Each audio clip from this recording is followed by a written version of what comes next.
Imagine, dear listener, a distant past.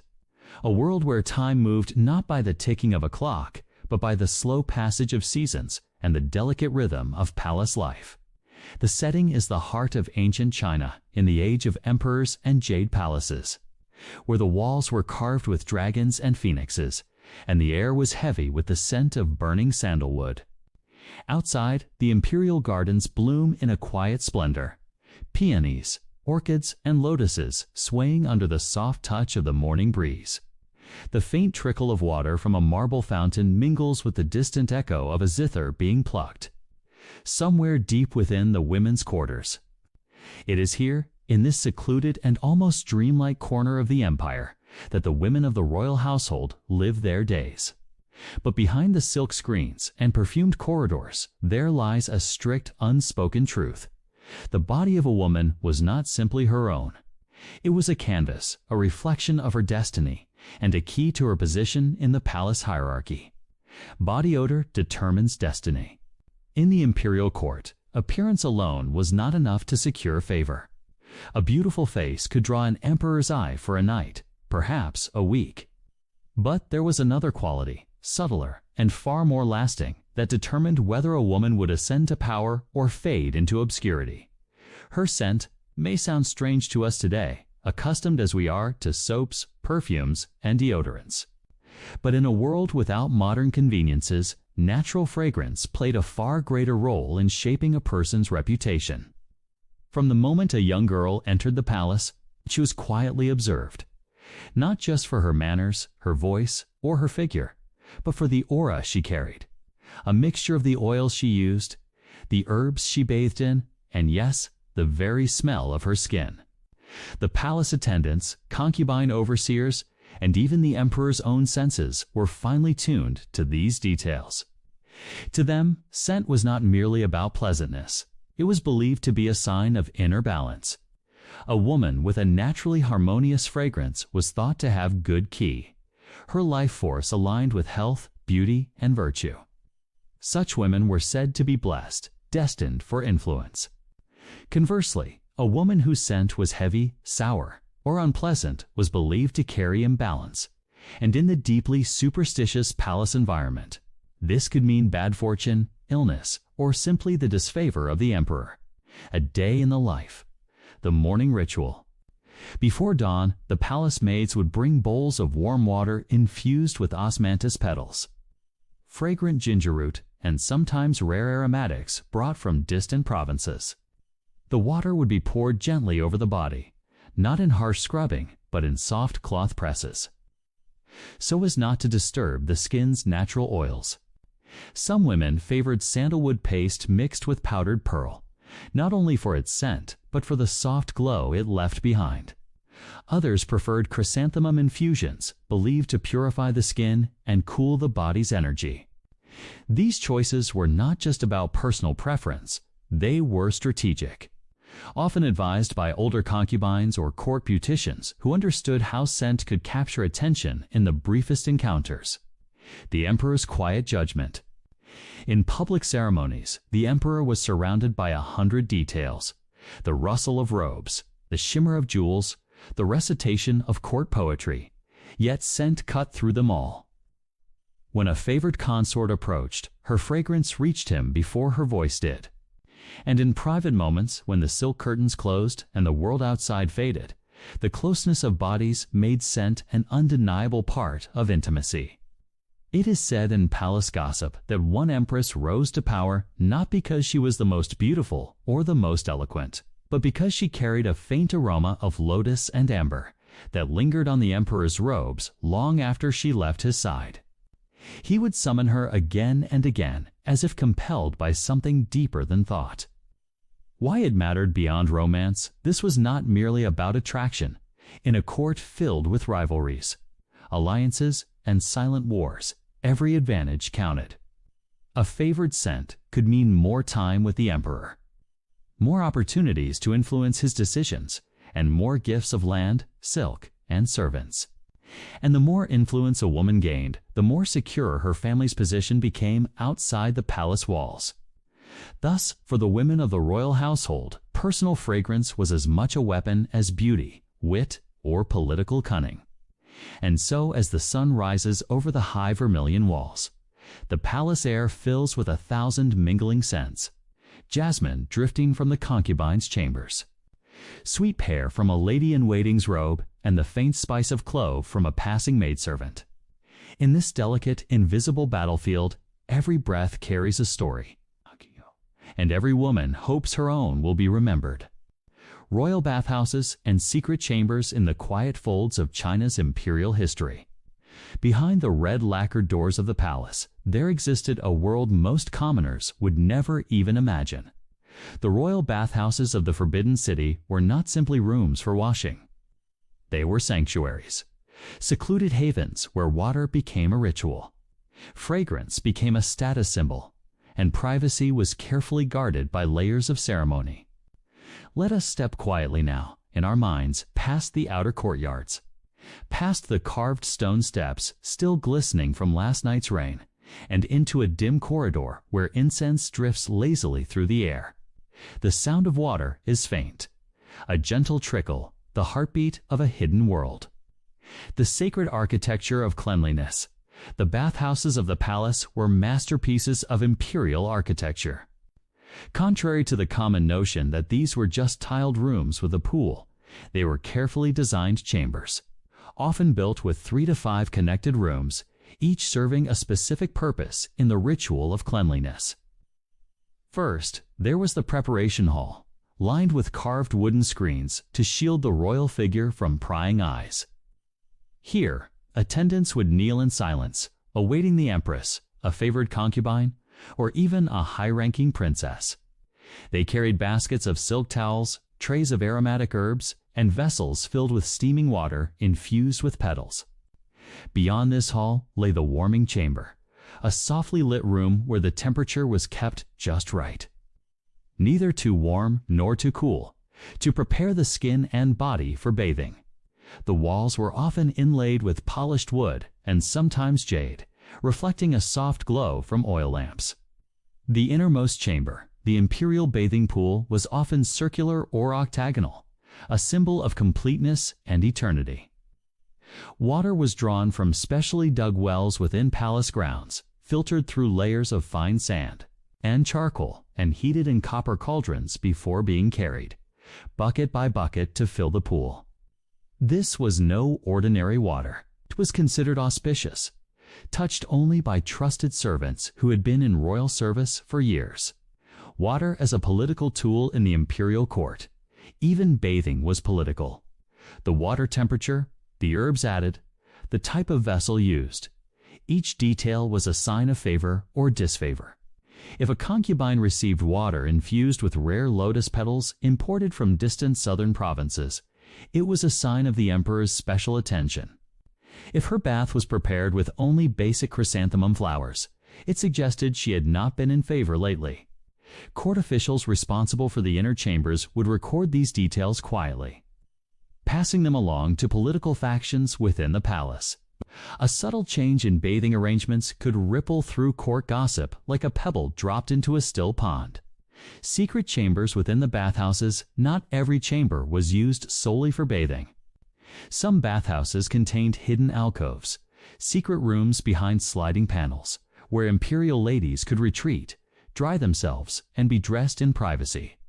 In certain periods of the Ming and Qing dynasties, these alcoves doubled as private meeting places, where whispered alliances were formed away from the ears of the court. Legends tell of one such alcove in the eastern wing of the Forbidden City, known among servants as the Chamber of Lotus Shadows.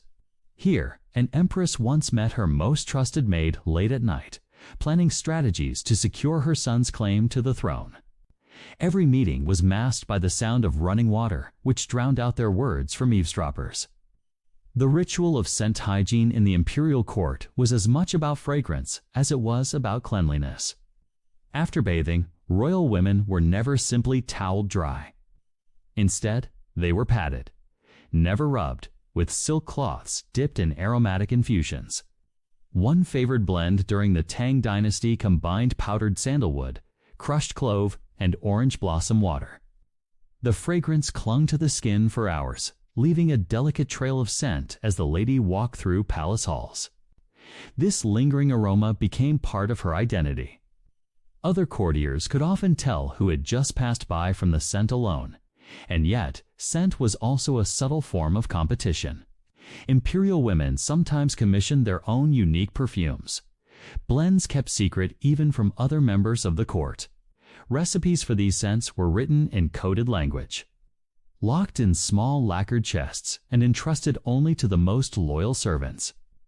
The bathing attendants to serve in the imperial bathhouse was an honor that came with immense responsibility.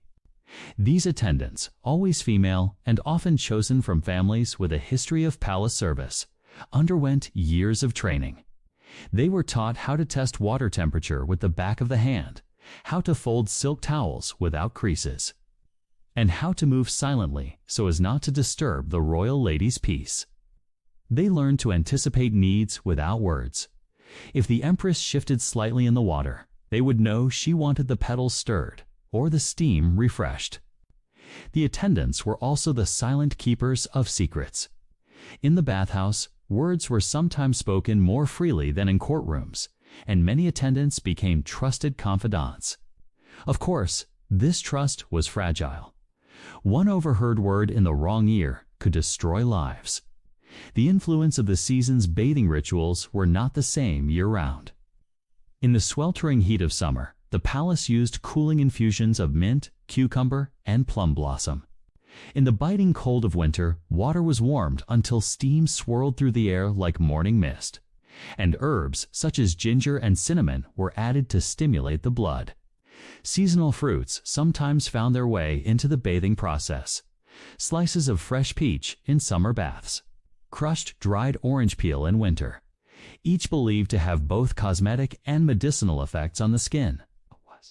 The psychological power of the bath for royal women. The bathhouse was more than a place to clean the body. It was a sanctuary from the ever-watchful eyes of the court. Here, for a short time, the elaborate headdresses could be removed, the heavy silk robes put aside, and the strict posture relaxed. Some would meditate, eyes half closed, letting the fragrance of the herbs carry them away from the pressures of court life. Others used the privacy to think strategically, rehearsing what they would say to the emperor or a rival at the next audience. It was in these pools, with steam curling like smoke into the rafters, that decisions were sometimes made which shaped the course of dynasties. The water itself was never ordinary. Before it touched the skin of a royal woman, it was first blessed in ways that were part ritual, part superstition, and part genuine hygienic precaution. In great bronze kettles, the palace attendants would boil it, not just to purify it of unseen impurities, but to awaken the spirits of the herbs that were about to be added. Imagine the room. A faint hiss of steam rises from the lids of these kettles, and the air grows thick with the aroma of dried chrysanthemum, fragrant osmanthus blossoms, and slices of ginger root. These scents did not mingle by accident. They were selected with precision, each representing a layer of both medicine and meaning. The chrysanthemum was thought to preserve youth. To bathe in its essence was to invite the flower's calm, cooling nature into one's skin, banishing heat and inflammation. The osmanthus, with its honey-sweet perfume, was symbolic of nobility itself, a reminder that even in the most private acts, a royal woman must embody grace. And the ginger, warming and sharp, was a shield against the creeping illnesses that so often stalked the palace during the colder months. By the time this infusion was poured into the carved stone bathing pools, it was no longer just water. It was a potion, a silent agreement between nature and the crown, a blend meant to renew the body and strengthen the will. The pools themselves were set into the floor, their rims just high enough for attendants to kneel beside them without bending uncomfortably. In winter, thick drapes were hung around the baths to trap the heat, creating a cocoon of moisture that softened the skin and, in time, softened even the rigid formalities of palace life. Here, laughter might be heard, quiet and fleeting, as princesses spoke to their closest companions, voices muffled by the steam. But the bathing ritual was not a hurried affair. Time moved differently here. First came the slow pouring of water over the shoulders, done from clay pitchers that preserved the heat. The attendants would tip the spout so that the water sheeted over the back in a warm cascade, flowing down the spine in deliberate, measured streams. This was said to release the burdens of the day, to wash away not only dirt but the weight of court intrigue. Then came the oils, smooth golden liquids pressed from sesame or infused with sandalwood. These were rubbed gently into the skin in long, sweeping motions, their fragrance lingering in the air even as the steam made it bloom more richly. Such oils were not merely cosmetic. They sealed moisture into the skin, keeping it supple against the drying effects of seasonal winds, and were believed to guard against premature aging. Some oils were rare and precious, brought from far beyond China's borders: jasmine from the south, frankincense from Arabia. To possess them was not only a mark of wealth, but of a far-reaching influence, a silent proof that the empire's reach extended across oceans and deserts. And always, there was silence at the heart of it. No loud splashing, no hurried chatter. The sounds that filled the imperial baths were slow and deliberate. The trickle of water poured from a height, the soft rustle of robes being folded, the faint clink of ceramic jars being set back on polished wooden trays. It was in these quiet hours that a royal woman might reflect on her position, on the way her life was at once gilded and confined, opulent and yet bound by unseen chains. The bath was both a release and a reminder. She could be surrounded by warmth and beauty, yet never truly alone. When the bathing was done, the attendants would wrap her in layers of fine cloth. First, a thin, absorbent linen to draw away the last traces of moisture, then thicker robes of silk or cotton. These were warmed beforehand over a brazier so that the transition from water to air was never jarring. Her hair, still heavy with water, would be wrapped in soft cloths and gently pressed rather than rubbed to prevent damage. Later, it would be combed and perfumed, but that was another ritual entirely, one with its own meaning and layers of symbolism. And as she left the baths, the scent of the herbs and oils clung to her, marking her passage through the corridors. Those who crossed her path might not see her face, but they would know by fragrance alone that a royal woman had just bathed. The baths were more than a matter of hygiene. They were a controlled environment where beauty, health, and symbolism met. They kept the body clean, the skin luminous, and the imperial mystique alive. And perhaps most importantly, they kept the rhythm of palace life, slow, deliberate, and steeped in traditions that were as invisible as they were unbreakable. The stone floors, polished smooth by centuries of careful feet, glistened faintly in the soft lamplight. The air is thick with a mingling scents of sandalwood, mugwort, and fresh lotus petals, drifting gently from steaming copper basins placed strategically around the room. The temperature is neither too hot nor too cool. It is perfectly tuned, ensuring that no shiver would disrupt the queen's comfort and no bead of sweat would appear unbidden upon her brow. Before the queen's entrance, her handmaidens have prepared the water with exacting precision. In large clay urns, rainwater collected during the monsoon season believed to hold the purest, most life-giving essence has been warmed slowly over a fire of smokeless charcoal. Into this water, they have steeped herbs gathered at specific lunar phases: chrysanthemum for cooling the skin, osmanthus for fragrance, and ginseng for its invigorating properties. Each herb is tied into small silk pouches, allowing their essences to infuse the bath without leaving stray leaves or petals to cling to the queen's skin. The act of bathing itself is never rushed. First comes the symbolic washing of the hands, done over a silver basin so finely polished that it mirrors the golden flicker of oil lamps above.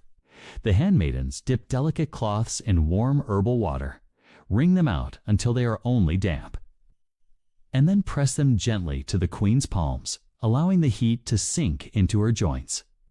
This is followed by a slow pouring of water over her fingers, starting from the tips and letting each droplet trace its way down, symbolizing the release of any impurity, whether physical or spiritual.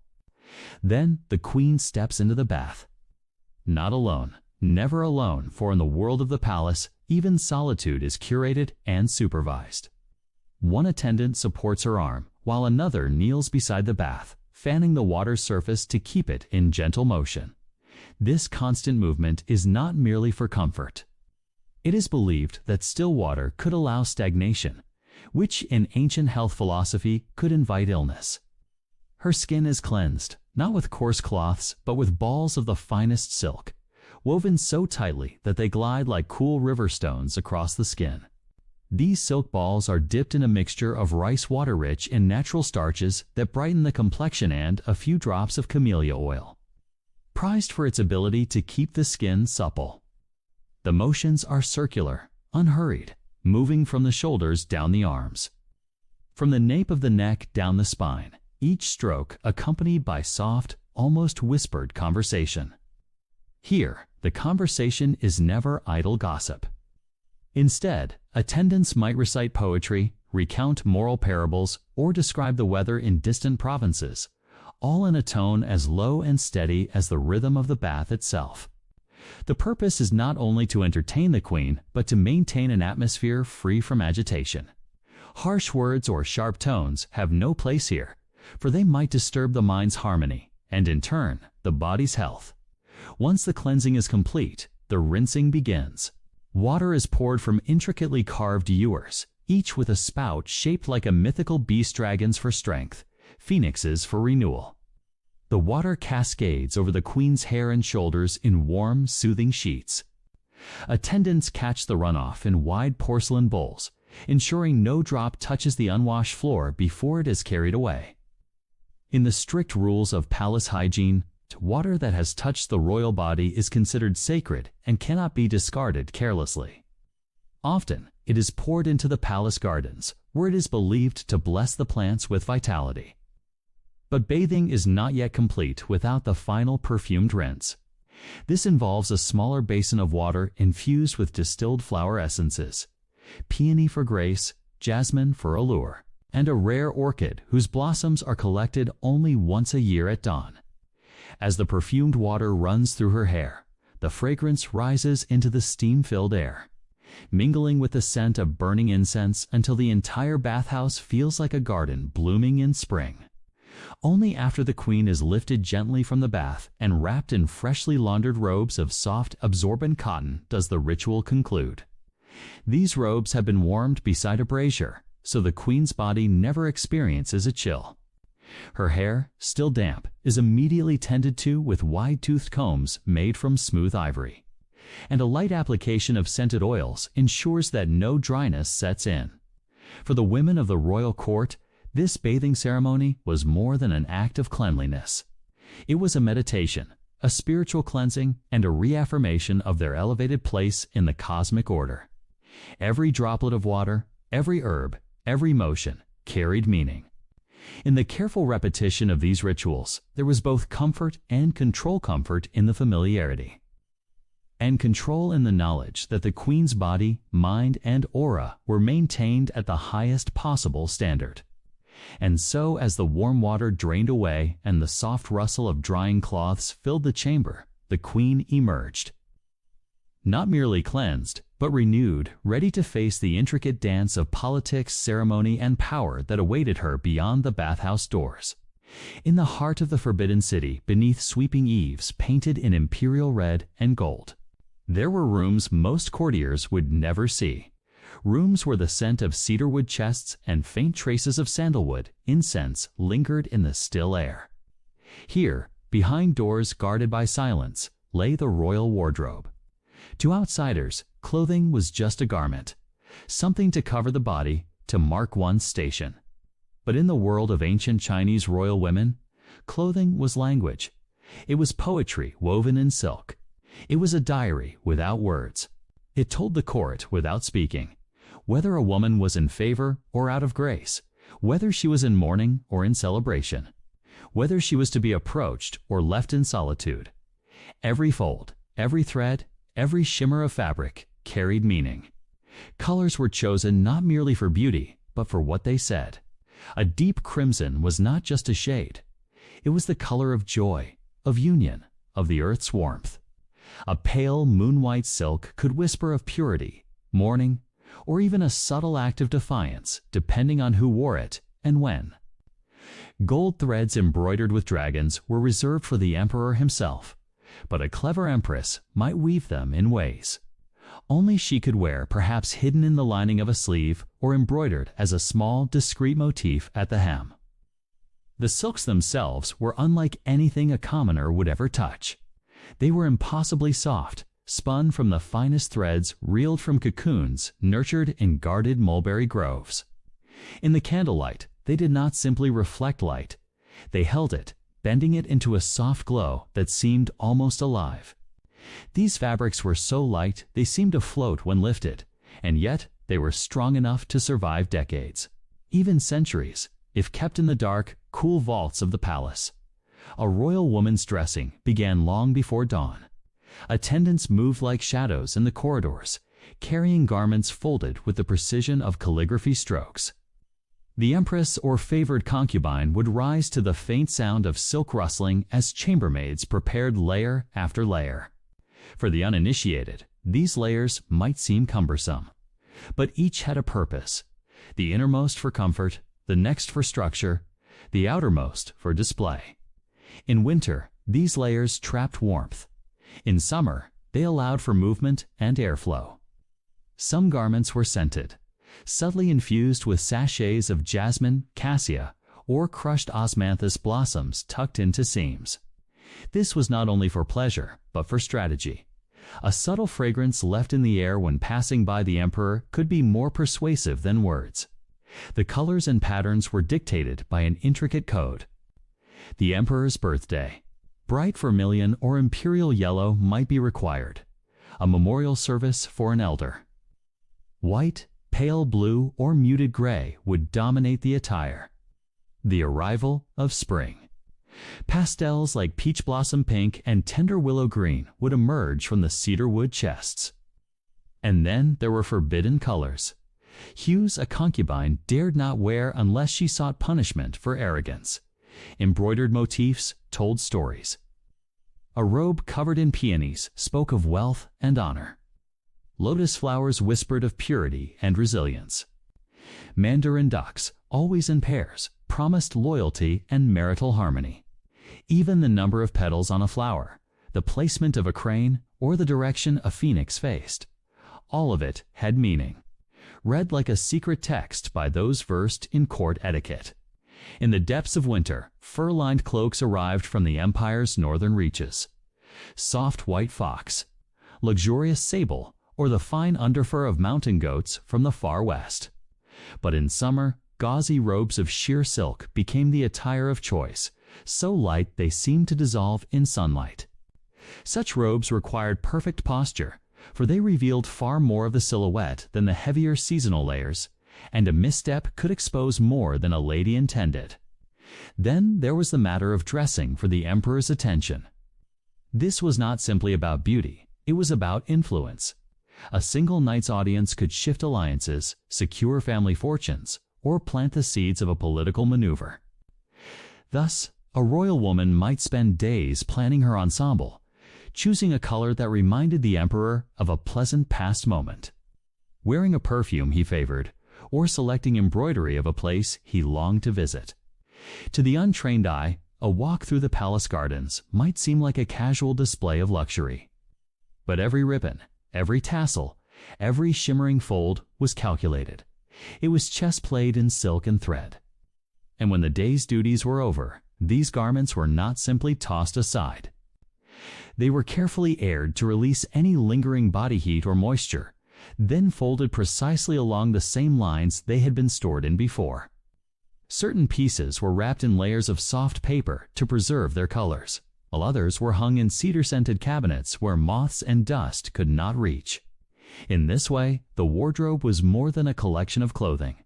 It was a living archive of a royal woman's life, ambitions, and place in the delicate hierarchy of the court. There is something almost otherworldly about the way silk moves, when it is touched by the faintest breeze. In the deep chambers of the Forbidden City, far away from the chaos of the outside world, the air is still, yet the delicate sleeves of a robe may sway ever so slightly, as though they have a life of their own. For the royal women of ancient China, the wardrobe was more than a collection of clothing. It was an extension of their identity, a coded language that could be read by those who understood its subtleties. A certain shade of red could declare joy and prosperity. A pale blue could whisper of humility and wisdom. And a combination of gold thread on white silk might speak of both divine authority and personal elegance. The imperial tailors, artisans of near mythical skill, were entrusted with weaving these silent messages into every garment. They worked in halls lit by high windows where sunlight filtered through gauze. Screens casting a pale glow over their tools. Smooth bone needles, polished bamboo rulers. Spools of thread dyed with precious pigments that came from as far away as the western regions. Their work was not merely sewing. It was an act of devotion to the empire itself. A single robe could take months to complete. The foundation was always the silk, reeled from thousands of cocoons, spun into threads so fine they could slip through a ring. The silk was then dyed in deep, lasting colors. The reds were the most prized, extracted from safflower petals, the juice of madder roots, or the mineral cinnabar. The blues came from indigo, layered again and again to create a depth that seemed almost endless. Yellows, the imperial color, were achieved through a process so secretive that the recipe was known only to a handful of trusted dyers. Once the base fabric was ready, the embroidery began.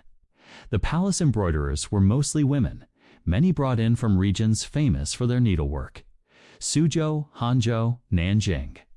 Their hands were steady, even after hours of labor. With each stitch, they pulled stories into being. A pair of mandarin ducks to wish for marital harmony, a twisting peony vine to represent nobility, a soaring crane to bless the wearer with longevity. For the empress, each garment was a careful balance of beauty and symbolism. She could not simply choose what she liked. Her attire was a political statement. If the emperor's health was failing, her colors might shift subtly toward muted tones, signaling restraint and mourning. During a prosperous harvest, she might wear robes bursting with vibrant florals, celebrating abundance. But perhaps most fascinating were the hidden garments, the ones never shown to foreign envoys or court officials. These were the personal robes worn only within the inner palace. They were lighter, softer, freer in design. Some were made for comfort during the hottest summer nights. Others were lined with rabbit fur for the bitter winds of winter. These personal robes sometimes carried motifs with private meaning: a plum blossom for resilience through hardship, a butterfly for personal joy. The wardrobe was not only a matter of aesthetics, it was also an exercise in careful preservation.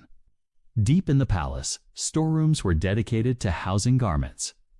The robes were wrapped in layers of soft paper scented with dried osmanthus flowers or camphor to keep insects away. Every season, attendants would unroll each garment, inspect it for damage, and refold it in a precise manner to prevent creases from weakening the silk. The royal women themselves had little direct contact with these storerooms. Instead, they had attendants, skilled in dressing and arranging garments, who would bring selected robes each morning. Dressing the empress could take more than an hour. First, the underlayers, thin shifts of silk to protect the skin from rougher outer fabrics. Then, the main robe, secured with sashes and fastened with ties so well hidden it seemed as though the garment held itself together. Finally, the accessories, jade pendants that chimed softly when the wearer walked, hairpins encrusted with pearls, embroidered shoes with soles so light they made no sound on the polished floors. Each layer was a statement, each detail a whisper of tradition. And yet behind all this grandeur, there was a quiet intimacy to the wardrobe, an acknowledgement that these were not just costumes of power, but also a source of comfort and personal expression for women whose lives were often confined to the same walls year after year. The touch of soft silk on the skin, the scent of freshly dyed fabric, the knowledge that the robe had been crafted by skilled hands who poured hours into every thread. These were daily reminders that beauty could be found even in the stillness of palace life. The garments of the Forbidden City were not simply worn. They were lived in. They carried the weight of history in every fold. And when night fell and the moon cast silver light over the tiled roofs, the robes were carefully taken off, folded, and stored again. The empress would exchange them for night garments. Robes of gauze-like silk, whisper-thin and cool against the skin, scented faintly with jasmine. It was then, in these quiet hours, that the royal wardrobe stopped being a statement of imperial authority and became instead something deeply human, a comfort, a private joy. In the hushed, perfumed air of the royal women's quarters, there was a time each day when the palace seemed to hold its breath. It was neither morning nor afternoon exactly, but a moment caught between, when the sunlight had begun to mellow into a soft amber, and the faintest chill of the evening teased the open lattice windows. This was the hour of cosmetic preparation, a daily ritual as vital to a royal woman's life as prayer. As deliberate as any political negotiation taking place in the emperor's audience hall, the women of the court, concubines, princesses, and empresses, understood that beauty in the Forbidden City was never only about looking attractive. It was a language, a carefully constructed, wordless dialect of powder, color, and scent, spoken across lacquered screens and silk-draped corridors. One's appearance could comfort, provoke signal loyalty, or spark envy. And every woman in these walls knew that a single misplaced stroke of rouge might be remembered for decades, whispered about by eunuchs and rivals long after the color had faded from her cheeks. The sacred table of beauty. The preparation began with the unveiling of the juan tai, the dressing table. This was no ordinary piece of furniture. Carved from the rarest rosewood or red sandalwood, polished until it shone like still water, it stood in a place of honor in the royal woman's chamber. Its surface was not cluttered, but arranged with the symmetry of a calligraphy scroll. Each item in its place. Each container more beautiful than the last.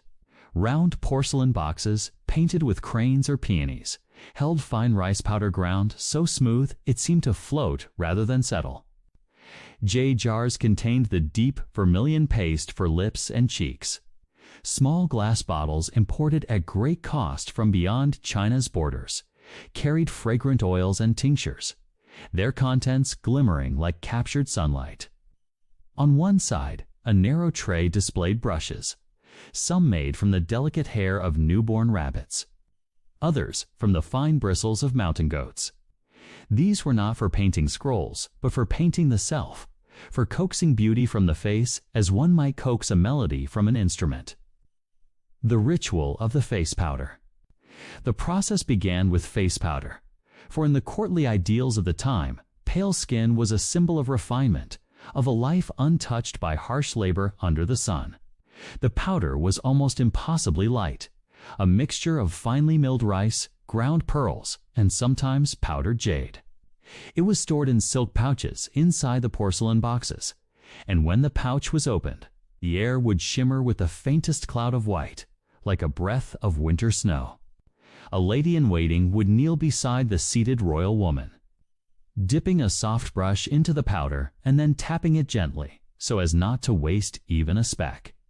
With small, sweeping motions, she would dust it over the forehead, the cheeks, the chin, erasing not only blemishes, but also, symbolically, the marks of yesterday.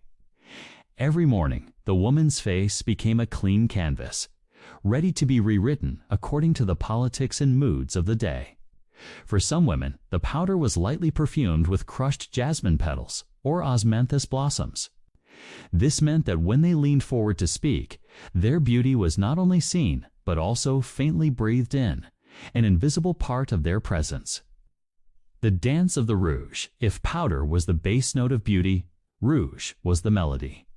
made from safflower petals steeped in water until the liquid glowed red. Then, thickened into paste, rouge was applied to both cheeks and lips. But this was no haphazard smudge. Each dynasty had its own fashion, its own interpretation of what a perfect flush should look like. In the Tang dynasty, round high spots of rouge were favored, meant to mimic the playful heat of wine. In later dynasties, especially during the Ming and Qing periods, the color was often concentrated closer to the nose, blended upward in delicate strokes, creating a softer, more demure effect. The application itself was almost ceremonial. A tiny brush or even a fingertip would lift a speck of the paste, and it would be dabbed lightly onto the lips first, bringing life to the mouth before the cheeks. The women believed that this order mattered. To paint the lips first was to invite conversation and attention, while painting the cheeks first was to invite admiration from a distance. Eyebrows like distant mountains if the lips spoke and the cheeks blushed. Then the eyebrows were the poem written above the eyes. They were shaped, darkened, and styled according to the changing trends of the imperial court. Some years, a thin, sharply arched brow was the height of fashion. In others, a straighter, softer line was preferred. The pigments for the brows were often made from finely ground charcoal mixed with plant sap, producing a black that could last the entire day without smudging. Some women used powdered tea leaves for a softer hue, while the boldest might tint their brows with a faint blue or green. A trend that briefly appeared during the Tang era and was whispered about for its daring modernity. To shape the brows, tiny tweezers of polished brass were used, delicate instruments that could pluck even the smallest stray hair. The shaping could take an hour or more, for the brows had to match not only the face, but also the mood the woman wished to project: calm authority, youthful innocence, subtle mischief. Fragrance, the invisible jewel, perhaps the most potent yet least visible part of the cosmetic language, was fragrance. To the casual eye, a royal woman's beauty might end with her hair, her lips, her gown, but those within her presence knew that scent was the true finishing touch. Tiny packets of aromatic herbs, sandalwood, cloves, musk, were hidden within her sleeves or tucked into her sash. Some women anointed their hair with oil infused with chrysanthemum or plum blossom, so that every turn of the head sent a faint ribbon of perfume drifting into the air. The palace had rules for scent. Too strong, and it was considered vulgar. Too faint, and it risked being ignored. A perfectly balanced fragrance could linger in a room long after its owner had left, a silent reminder of her presence, her influence. The mirror-polished bronze, framed in filigree silver, caught the lamplight as she leaned closer. Not in haste, but in the measured rhythm the palace had taught her. Rouge had already been set like the faint echo of a sunrise upon her cheeks, but the transformation was far from complete. Now came the ritual that the poets called the framing of the soul, the adornment of the eyes. From a small jade pot she lifted a brush so fine it could have been made from the whiskers of a newborn kitten. Its handle was lacquered black, inlaid with a thread of gold that spiraled down in deliberate elegance. Beside it rested a compact of powdered charcoal mixed with finely ground antimony deep, velvety black pigment treasured in the palace for generations. This pigment, called Hygiene, was more than decoration. It was believed to ward off evil spirits, protect sight, and even calm the mind. Yet in truth, the court women understood something simpler. The darkness deepened the gaze, made it linger in memory, made the eyes seem like twin pools that could drown a man in a single glance. She dipped the brush delicately, tapping once against the rim so not a grain was wasted, and drew it across the lash line. No hurried strokes, only the slow, deliberate sweep that spoke of patience and control virtues a court lady could never abandon. Then, the upward flick. Subtle, barely enough to lift the outer corner of the eye, but just enough to whisper a hint of mischief to those who could read it. In this world, eye makeup was a language. A slightly elongated line suggested quiet confidence. A thicker sweep implied mourning or contemplation. A faint shadow beneath the lower lashes could speak of romantic longing, though no one would ever dare name it aloud. When both eyes were adorned, she set aside the black pigment and reached for another treasure, a small porcelain vial sealed with wax. Inside was a rare green mineral powder, ground to dust so fine it clung to the skin like morning mist. When brushed lightly upon the upper lid, it did not shout its color, but blended like a whisper of jade against the skin. It's a kind of detail only noticed in candlelight or under the sun's first rays. This was a nod to spring, for each season had its palette. In autumn, warm rusts and soft browns were favored. In winter, silver and pale blues. But now, as the plum blossoms began to awaken, green was the hue that signaled renewal. Her hands moved without hurry, for the true power of beauty in the palace was never in excess, was in restraint. Next came the powders. A carved sandalwood box revealed a pressed cake of rice powder, scented faintly with ground chrysanthemum petals. She took a swan-down puff and tapped it gently over her face, setting the rouge and evening the complexion until it was smooth as porcelain. Powder served not only as the final veil of perfection, but as a shield both literal and symbolic against the harshness of the outside world. Once powdered, her lips awaited their own ceremony. She lifted a small lacquered case containing a paste made from crushed safflower petals, honey, and a drop of sesame oil. The paste gleamed like molten sunset. With the tip of her finger, she pressed it onto the lips, first the upper, then the lower, blending carefully until the color seemed to bloom from within rather than sit upon the surface. The result was not the heavy crimson of an entertainer, nor the pale pink of a young maiden. It was the balanced, dignified hue of a woman who knew her place, her power, and the limits of both. Only then did she reach for the final adornment, a touch of perfumed balm. Stored in a small tortoiseshell pot, the balm was made from beeswax, jasmine oil, and powdered ambergris. It was applied not for shine, but for scent, so that when she spoke, the air between her and her listener carried the faintest sweetness. Her reflection in the bronze mirror now looked back at her, not the barefaced girl from the dawn hours, but the completed image of a palace lady. Every shade, every curve of line, every glint of powder had meaning. She was dressed in colors and scents as much as in silks and jewels. Yet the ritual was not finished until her hair, her skin, and her face all spoke in harmony. That was when she reached for the perfumed oils butt that belongs to the next movement in this long dance of beauty. The air in the private dressing chamber of the palace carried a hush that even the faintest breeze dared not disturb.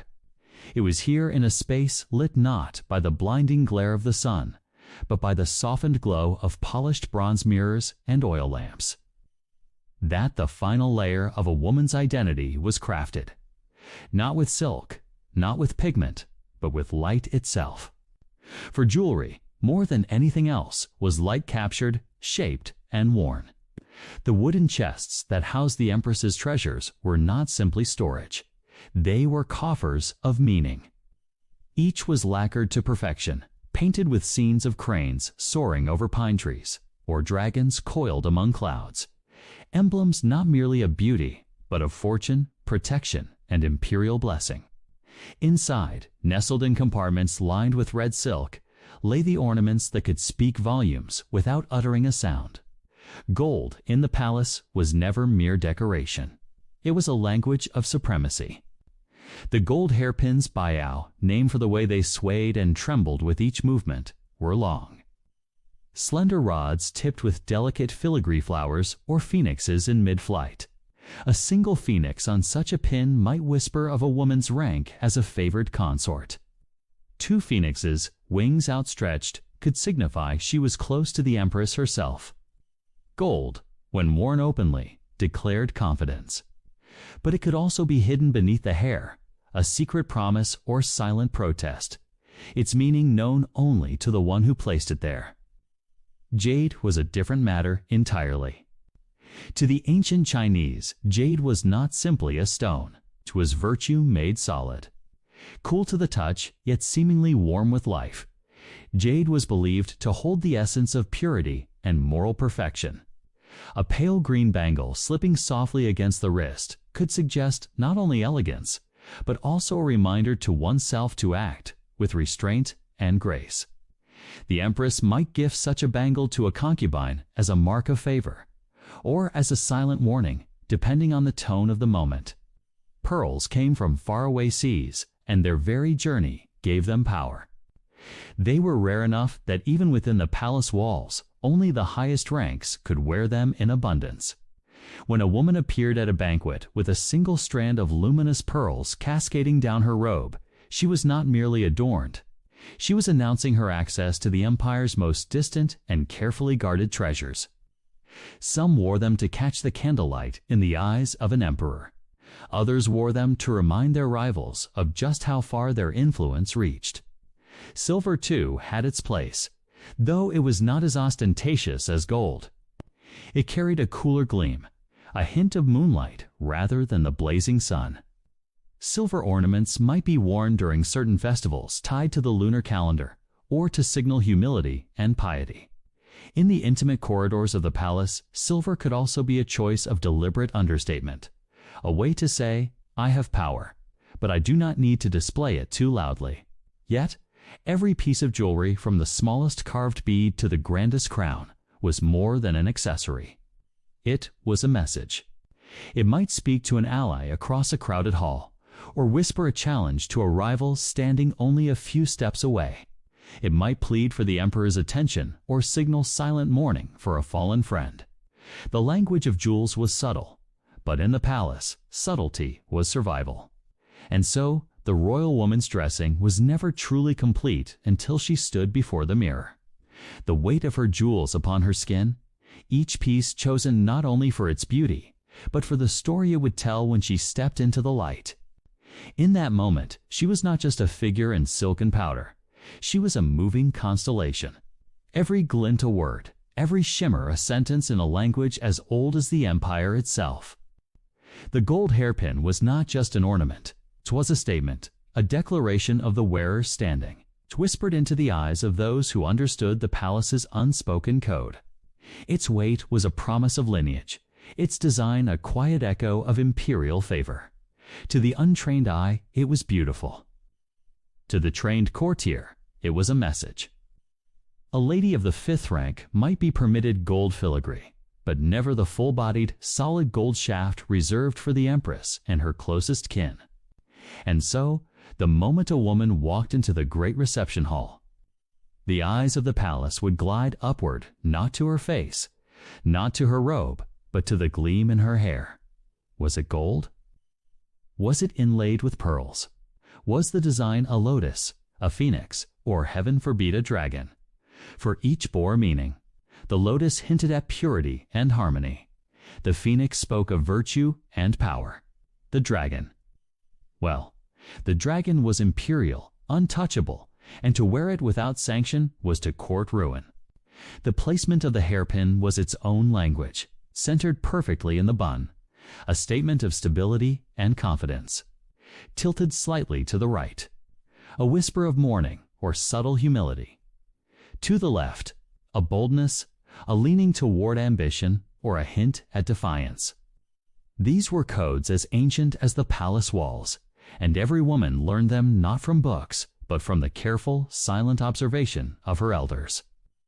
Then there were the jade bangles, smooth, cool circles that carried not just the value of their stone, but the essence of meaning. Pale green jade spoke of youth and vitality, given often to brides upon entering the palace. Deep, translucent emerald jade was older, rarer, and signaled the wealth of generations. Some jades were said to carry protective spirits, and women wore them not just for beauty, but as talismans against the unseen dangers of palace life. When these bangles clinked against each other in the hushed corridors, the sound was as distinctive as a bird call, soft, crystalline, but unmistakable. Some claimed that one could tell a woman's rank just by the tone of her jade S-ring. Finer jade sang with a higher, purer pitch. Pearls, too, were coveted, but not for their glitter for their soft, moonlight glow. The empress might wear a strand of perfectly matched white pearls, each the size of a fingernail, strung on silk so fine it was nearly invisible. Lesser wives and concubines might wear freshwater pearls, smaller and less even in color, but still a mark of refinement. The more luminous the pearl, the more luminous the power it implied. It was not just what you wore, but when you wore it. In the height of summer, gold was considered heavy and ostentatious, best replaced with silver and cool jade. In winter, the warm gleam of gold returned, accompanied by rich rubies and deep red coral stones that seemed to carry the essence of the hearth. Seasonal changes were more than fashion. They were a way of aligning oneself with the natural order, an important value in a culture where harmony with the seasons was considered a sign of wisdom and grace. And then there were the political messages. A queen mother might appear at a feast wearing a particular shade of amber, a subtle nod to a favored clan whose fortunes she wished to raise. A concubine might wear a single conspicuous emerald in her hair, an unmistakable echo of a robe worn by the emperor during a recent hunt. A calculated signal of intimacy. Such gestures were not made lightly. They were deliberate, strategic moves in the silent chess game of court life. The jewelry itself was guarded as jealously as imperial secrets. Each morning, a trusted servant would unlock the carved sandalwood chest where the pieces lay cushioned in soft silk. She would lift them out with both hands, wiping each one with a cloth lightly scented with camellia oil, ensuring the gold shone without dullness and the jade remained free of even a fingerprint. And when the mistress prepared to dress, the servant would present the pieces one by one, not simply handing them over, but holding them aloft in the correct order of prestige. The most important ornament, usually the hairpin, came last, placed with care. The servant's hands steady, despite the knowledge that one slip could mean disaster. To lose or damage a piece of such value was unthinkable. There are records of servants punished harshly, even banished from the palace for letting a single pearl fall into a floorboard crack. Conversely, a servant who saved an ornament from damage, snatching a necklace from the edge of a basin or catching a falling hairpin before it hit the ground, might be rewarded with silver or, in rare cases, freedom. Jewelry then was not only decoration. It was politics, history, identity, and even survival. Each piece was a statement worn upon the body, telling a story to those wise enough to read it tanned in the palace. Everyone was reading. The hidden rituals of dressing the first hint of day in the palace was rarely marked by noise. It came instead as a slow blooming of pale light behind the lacquered windows, softened through paper screens painted with images of distant mountains. The glow was muted, as though the sun itself approached with courtesy, unwilling to intrude upon the stillness of the women's quarters. In that hush, the air held a layered fragrance, a composition that spoke of wealth, care, and routine. Sandalwood from carved storage chests released its warm, woody note. Delicate plum blossom incense, lit before dawn, curled upward in ribbons so fine they seemed part of a dream. Somewhere, herbs simmered in ceramic pots, purifying the air for the day ahead. The imperial women, particularly those of high rank, did not wake in the way commoners did. They were awakened. A maidservant would enter quietly, bow deeply, and speak in a low, almost musical tone, announcing the hour without naming it. Using instead the phrase, "The east has softened and the vermilion birds stir," a poetic way to say that morning had arrived. The empress or high-ranking consort would rise slowly, not because she was lazy, but because haste was considered inelegant. Even the act of leaving the bed was deliberate. Silk coverlets, embroidered with gold thread in patterns of clouds and cranes, were folded away by another servant. No woman of the inner court touched her bedding in the presence of attendants.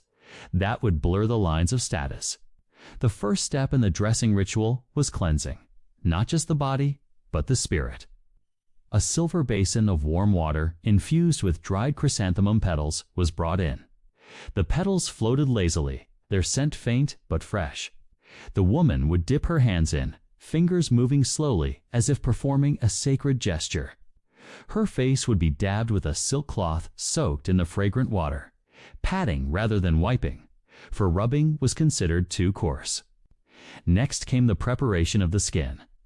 Court physicians and beauty attendants had long understood that the face was a canvas, and the smoother and fairer it appeared, the more it was associated with virtue and refinement.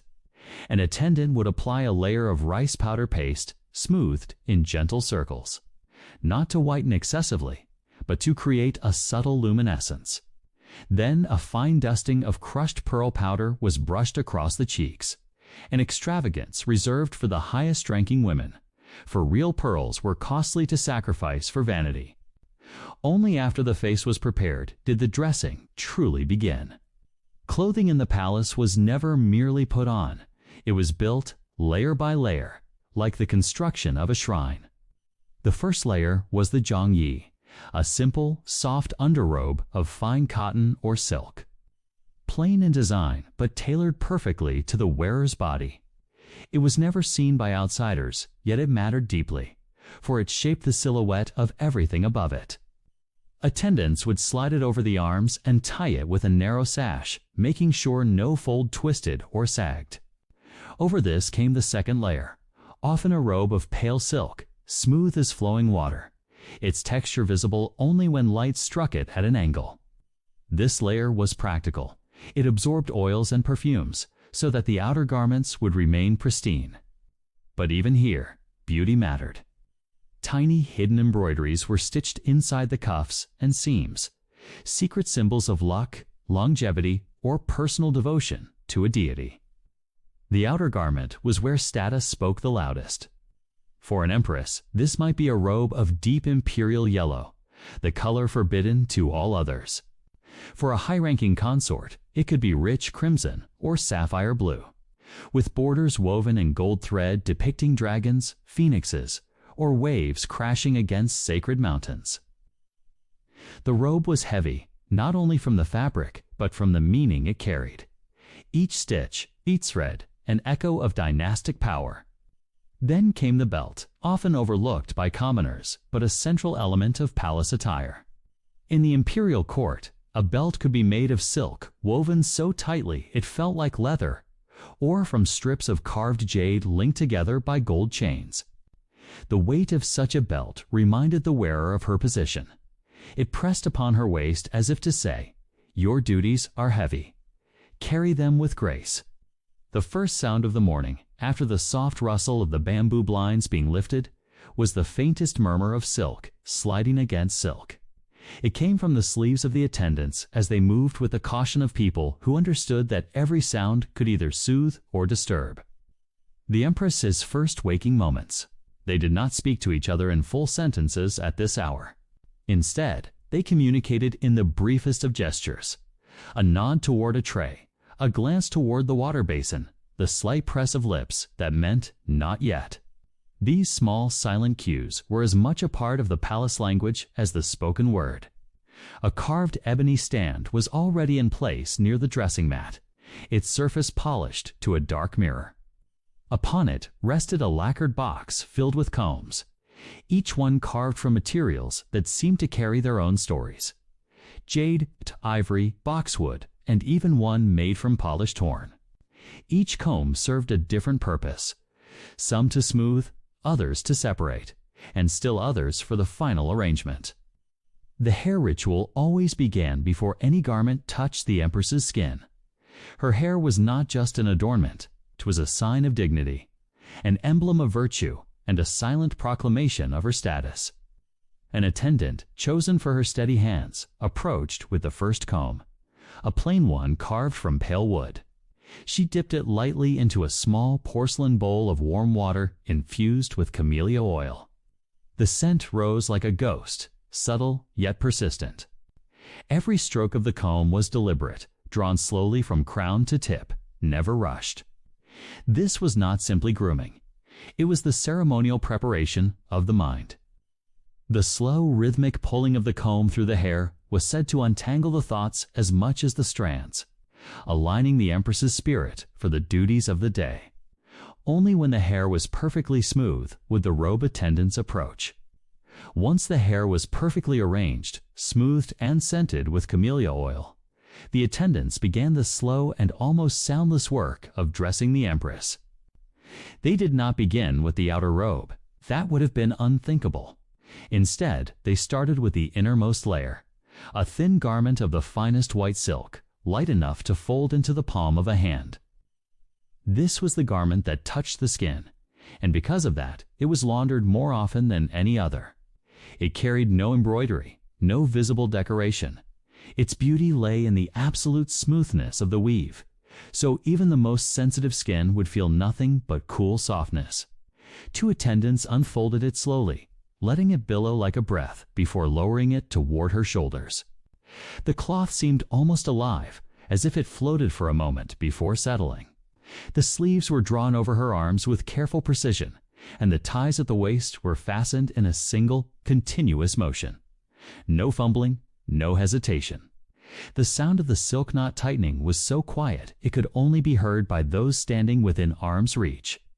Next came the second layer, slightly heavier and dyed a pale blush, almost imperceptible in color, a shade chosen not for the eyes of others, but for the empress herself.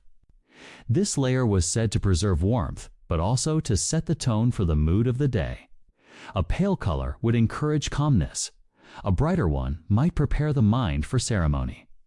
Before it was placed, a small sachet of crushed petals and powdered sandalwood was tucked discreetly inside, so that as she moved, the fragrance would rise in the faintest waves. Then came the intermediate robe, known as the middle garment, which bore the first hints of embroidery. The designs were not chosen at random. Every stitched curve of cloud, every coiling dragon or opening lotus had meaning. Clouds for harmony, dragons for authority, lotuses for purity of heart.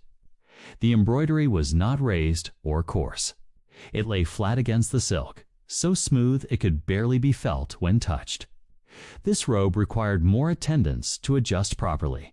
Each sleeve was arranged so it fell in even symmetrical folds. The hem aligned perfectly with the next garment yet to come. The outer robe was the final and most elaborate piece, thick with golden thread work and lined with silk the color of deep river water. It was carried into the chamber on a tray, not in anyone's hands, to avoid even the suggestion that it was being handled carelessly. When at last it was lifted and placed upon her shoulders, it was done so that no crease would mar the fabric. The attendants moved in a slow circle around her, smoothing every inch, pulling the cloth gently here and there until the robe seemed to fall of its own accord into perfect order. A belt of woven silk, dyed with rare plant pigments, was wrapped around her waist in 3 precise turns, each representing a virtue: wisdom, patience, and justice. The knot was tied in such a way that it could be undone with a single motion, a small but deliberate symbol that even the most formal binding could be released with ease. Should the empress choose it, the hairdresser's work was not hurried. Each section of hair was examined for smoothness, 4 stray strands that might break the uniform curve of the style. She worked like a calligrapher who knew that even a single misplaced stroke could spoil the harmony of the whole composition. When the hair was finally ready, the next step was the application of oils. Not heavy, sticky oils, but the kind so light they vanished almost instantly into the strands, leaving only a subtle sheen. This was not about fragrance alone, though a delicate note of magnolia might follow the wearer. It was about discipline. A court lady's appearance was a reflection of her self-control. Glossy, well-kept hair meant she attended not only to her duties, but to the state of her own being. Then came the placing of hair ornaments. A lady's rank could be read in the first few seconds of seeing her hair, whether the pins were plain silver or tipped with pearls, whether the comb was carved wood or inlaid with jade. For the highborn, the ornaments might even bear miniature gold dragons whose eyes were flecked with precious stones, tiny enough to be almost missed, yet still glinting in the lamplight. Every movement was slow. The lady would tilt her head slightly, allowing the hairdresser to insert each pin without disturbing the smooth lines of the style. There was no idle chatter. The sound of the pins sliding into place was enough to fill the room with a quiet dignity. Once the hair was perfected, attention moved to the layering of robes. The underrobe was always of fine, breathable fabric, something that touched the skin gently, almost like water. Its color was chosen not for display, but to harmonize with the layers that would come after. The second layer might be a thin silk gauze, soft enough to catch the faintest breeze, but dyed in colors that hinted at the season. Pale greens for spring, deeper blues for summer, evening's muted browns for autumn, and soft whites for winter. Finally came the outer robe, which was the statement piece. Here, embroidery became the silent language of the palace. A phoenix stitched in gold thread might indicate imperial favor. A peony in bloom could signal beauty and prosperity. Even the placement of these designs was deliberate. High on the shoulder for pride, near the hem for humility. The tying of the sash was a ritual unto itself. The knot was never too tight, for it was believed that constricting the waist restricted the flow of vital energy. Instead, it was tied with a slight looseness, yet with precision, so that the long ends fell at exactly the right angle. A sash's material could range from the stiff, formal brocade worn for official ceremonies, to the soft, woven silks used in daily palace life. By the time the dressing was complete, the lady stood transformed, not because of the clothing alone, but because every gesture, every breath she took during the process had aligned her with the quiet order of palace life. She was ready to be seen, to be read like a poem without a single spoken word. The faintest sound came first, not from the outside world, but from within the chamber. It was the almost imperceptible rustle of silk on silk, the gentle sigh of fabric sliding across polished wood, and the crisp snap of a folding fan being opened to stir the air. These were not idle sounds. They were the opening notes of a ritual the court had perfected over generations. A carefully choreographed sequence that transformed a person from the softness of sleep into a living embodiment of imperial grace. The princess, or perhaps the high-ranking consort, was still seated before her great mirror, a polished bronze disc that reflected not only her face, but the soft amber light of the room. The reflection was warm, softened by the faint haze of incense smoke. Her hair unbound, spilled like a river of black down her back, and it caught the light in a way that seemed to trap gold between its strands. 3 attendants moved around her in complete harmony, like the silent turning of planets around a central sun. Each had a role, and each knew that role so perfectly that no word was necessary. The first attendant was the layer keeper. Her task began the night before, laying out the day's garments in the correct sequence. From the innermost layer to the outermost robe, each piece was folded with an exactness that bordered on obsession. Folds aligned with invisible lines of symmetry, embroidery angled just so that when each garment was lifted, it unfolded like the petal of a morning flower.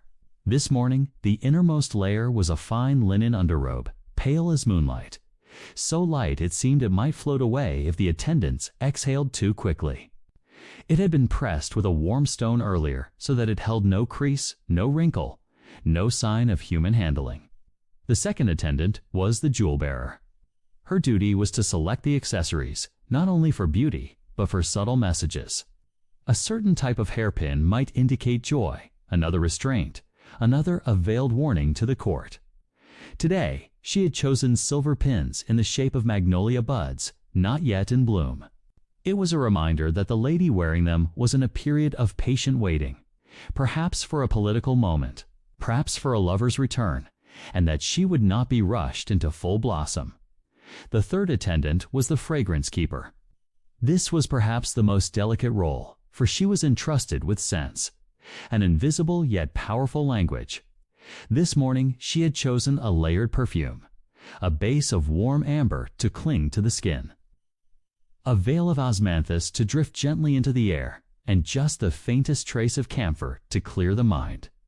Each drop was applied not at random, but to specific pulse points, the inside of the wrists, behind the ears, along the nape of the neck, so that as the lady moved, her fragrance would arrive a breath before her voice.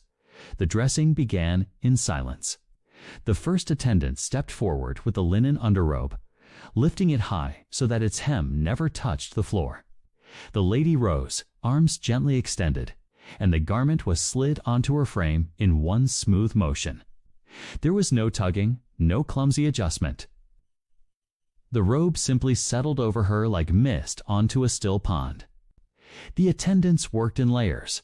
After the linen came a robe of soft silk gauze, dyed in a pale blush hue, so sheer that the layer beneath could still be glimpsed. Then a heavier robe in pale celadon green, embroidered at the hem with waves and cranes, symbols of peace and longevity. Finally, the outer robe, a masterpiece of deep midnight blue silk, embroidered with constellations in gold thread so fine it caught the light like starlight scattered across the heavens. Each layer was tied with a sash, but not merely knotted. The sashes were folded, looped, and shaped into forms that themselves told a story. A phoenix not for resilience, a cloud not for serenity. The attendants moved with such precision that their shadows on the walls seemed like a second set of dancers, mirroring the ritual in silence. And then the hair. The bronze mirror caught the flicker of light as the jewel bearers stepped forward, holding the magnolia bud pins on a red silk cushion. The hair, still loose, was combed in slow, rhythmic strokes. Each stroke meant to smooth not only the strands, but the spirit of the wearer. When it was perfectly straight, the attendant gathered it into a high, elegant coil, secured with the magnolia pins so that the silver buds caught the morning light. By the time the fragrance keeper approached, the room was quiet enough to hear the soft drip of oil as she released it from a delicate glass vial. The scent curled upward, mingling with the incense smoke, creating a new, layered atmosphere, a signature the lady would carry with her throughout the day. Finally, a pair of embroidered slippers was placed before her. She stepped into them without looking down, for to look down was considered inelegant. Only then did she rise fully, her transformation complete. No longer merely a woman, but an image of imperial grace, ready to walk into the day like a painting come to life. The inner chamber was already warm, not from the summer sun, which had only just begun to peak above the horizon, but from the steady heat of the braziers that had been burning gently all night. The fire was not meant to heat the room in the way one might imagine during a cold winter-esque day. Instead, it maintained a subtle, constant warmth to prevent the silks, cosmetics, and ceremonial ornaments from feeling chilled when they were brought into contact with the Empress's skin. The attendants moved like a tide around her, never colliding, never speaking above a whisper. Their steps were soft, the soles of their shoes padded with fabric, so as not to click against the polished wooden floor. This was a place where sound itself was treated with care, for the harmony of the morning could be easily disturbed by the careless drop of a comb or the loud rustle of a robe. Before even a thread of fabric touched her body, the Empress underwent the purification sequence. This was a cleansing ritual, not for hygiene alone, but for the symbolic washing away of yesterday's burdens and energies. An attendant brought forth a basin carved from pure white jade, its surface so smooth and cool that it caught the dim light and held it like moonlight in water. Steam rose from the basin, carrying the scent of chrysanthemum petals and thin slices of ginger. The Empress dipped her hands into the water first, slowly, deliberately. Her fingers moved beneath the surface like pale fish, breaking through the floating flowers. Then, with another set of attendants assisting, she cupped the warm, fragrant water and lightly bathed her face. No splashing, no sudden movement, only the quiet drip of water returning to the basin after sliding across her skin. Once this was complete, her hair was unbound, a task that required patience and precision. The Empress's hair was her crown before the crown. Its care was a statement of her refinement. Attendants combed it in long, unbroken strokes, each pass of the comb accompanied by a quiet count under their breath. For tradition dictated that the hair should be brushed exactly 100 times before styling. This was not superstition. In the court's philosophy, numbers held meaning, and 100 strokes symbolized completeness and balance. With the hair smoothed into a glossy river of black silk, the layering of garments began. The first layer was inner linen, soft and almost weightless, worn close to the skin. Its pale hue, usually white or light cream, symbolized purity and served as a neutral base upon which the more elaborate layers could rest without distorting their colors. Attendants tied the garment at the waist with ribbons so fine they almost seemed spun from air. Over this came the middle layer, woven from fine silk and dyed in the season's appropriate colors. For spring, delicate greens and blush pinks. For summer, pale blues and ivory. For autumn, warm ochres and soft browns. For winter, rich reds and deep purples. These colors were not merely chosen for beauty. They aligned with the cosmological cycles of the empire, ensuring harmony with nature's rhythm. Next came the ceremonial robe, heavier, embroidered with gold threads and often depicting mythical creatures. The phoenix for grace, the dragon for authority, the crane for longevity. This robe was carefully lifted by 2 attendants on either side, so that it would never drag against the floor before reaching her shoulders. Once in place, the sleeves, wide enough to ripple like banners when she moved, were adjusted so that the embroidered motifs sat perfectly centered. Then came the girdle, a wide, elaborately decorated belt that both secured the robe and accentuated the posture. The girdle's weight was substantial, but the empress bore it with practiced ease. Attached to it might be small jade ornaments, silk tassels, or carved pendants that chimed softly when she walked, a reminder that her presence was to be felt as much as seen. Finally, the hair ornaments were set in place. This was the most delicate stage, for the headdress of the empress was an architectural marvel in miniature. Golden phoenix pins, pearl strands, and lacquered combs were layered into her hair, until it became both a crown and a canvas of artistry. The headdress could weigh several pounds, but it was designed so perfectly that it rested evenly, never causing strain to the neck. When the final ornament was in place, an attendant stepped back and lowered her head in a deep bow. The morning dressing was complete. The empress was now no longer merely a woman. She was a living emblem of the dynasty. By the time the sun had risen high enough to spill light over the inner courtyards, the palace was alive with a rhythm that appeared gentle to the casual eye, yet underneath ran like a quiet stream of strategy. The morning meal in the women's quarters was unlike the banquets in the outer halls. There was no clamor of soldiers boasting of victories, no courtiers debating policies over wine.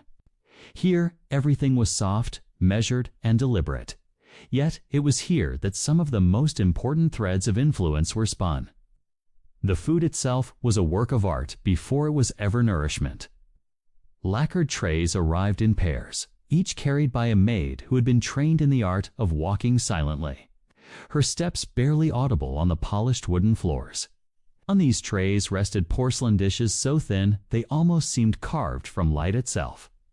Inside them, the colors of the morning unfolded. Delicate slices of river fish, their silver skin catching the glow of the lanterns. Bowls of steaming millet porridge, sprinkled with pine nuts and touched with a single crimson goji berry, floating at the center like a sun in a pale sky. Pickled vegetables cut into perfect symmetrical shapes. Tiny chrysanthemums of radish, small fans of cucumber. It was not simply a meal. It was a silent message. To be served food, this beautiful, meant that the kitchens respected your position. To receive the freshest ingredients meant you were still favored by those who controlled the palace's supply lines. And in this subtle theater, every woman in the palace, from the lowest maid to the highest consort, understood the code. The first light of morning crept gently over the palace walls, catching on the curved tiles of the roofs, turning their dark glaze into bands of soft gold. Inside the women's quarters, the air was cool and faintly scented. a mixture of fresh camellia, blossoms set in porcelain vases, and the distant steam drifting from the kitchens. Servants moved before most eyes had opened. They moved like shadows that knew their places, each step precise, each turn rehearsed, so that the rhythm of their work was more like a quiet dance than labor. The palace was never truly silent, but in the early hours it seemed to breathe more slowly, as though it too was waking from dreams. Somewhere deep in the northern wing, a bell chimed, not loudly, but with enough authority that every attendant within earshot straightened slightly. This was the signal for the first delivery of the morning meal. From the kitchen courtyard, a procession formed. Each tray was polished until the grain of the wood seemed to hold its own light. The lacquer shone like still water in moonlight, and on each tray sat porcelain dishes so fine that they might have broken if one breathed too hard upon them. The porcelain itself was pale, with the faintest blue tinge, painted in delicate patterns: cranes, plum blossoms, or rippling waves. The contents of the trays were chosen with care that went far beyond taste. A shallow dish held slices of river fish, steamed just enough to coax out its fragrance, but not enough to break its form. The skin shimmered silver, so fine that it caught the warm yellow light from the hanging lanterns and seemed alive. On another plate lay tiny dumplings, each no bigger than the tip of a finger, pinched closed in the shape of a chrysanthemum. The folds were so precise that it was hard to believe human hands had made them. There was millet porridge, too, served in bowls that curved inward slightly at the rim to keep the steam trapped. Floating in the pale gold surface of the porridge was a single goji berry, red like a drop of lacquer, perfectly centered, as if it had been placed there with a ruler. This was not for flavor alone. It was a quiet symbol. In the language of the court, a single berry could speak of purity, of favor, or even of quiet warning, depending on who had sent it and to whom it was served. The vegetables were no less deliberate. A radish could be carved into the layered petals of a chrysanthemum, its white edges tipped with pink. A cucumber might be cut into thin fans, each slice folding out like pages in a book. Even the smallest garnish, a sprig of coriander, a single green onion curl, carried the weight of meaning. And this was the unspoken truth. In the women's quarters, the morning meal was not merely about nourishment, it was a silent conversation. If a certain dish appeared, a rare fruit from the southern provinces, for example, it might mean that the supply masters who controlled what entered the palace were leaning their loyalty toward you. If the rice was unusually fresh, still carrying the faint scent of the fields, it meant the kitchens had been instructed to treat your table with care. But if the millet was coarse, the fish not entirely fresh, or the arrangement slightly careless, it could be a warning that your place in the intricate hierarchy was shifting, and not in your favor. Women of rank learned to read these messages from the day they entered the palace. They would glance at the trays brought to them each morning and, without saying a word, know whether the day would begin in security or in unease. In the outer dining chamber, the women sat according to rank. The highest in favor sat nearest the window, where the morning light fell gently over their faces and made their silks glow. Those lower in rank sat further from the light in the cooler shadows. No one spoke of this arrangement, but everyone felt it. Conversation was quiet, even graceful, but each word was weighed before it was spoken. A casual remark about the quality of the fish might be passed along to the kitchens, and, from there, whispered into the ears of those who managed the imperial stores. A passing compliment on the arrangement of the dumplings might find its way back to the maid who shaped them, and from there to the head cook, and then, perhaps, to someone in the inner council who cared far more about loyalty than about cooking. The servants who poured tea or refreshed dishes were not merely servants. They were the messengers of the silent world that existed beneath the palace's official order. They listened as they worked, carrying fragments of talk to those who needed to hear it. They noted who asked for second helpings and who pushed their food away untouched. They noticed who smiled, who frowned, who glanced too often at the door.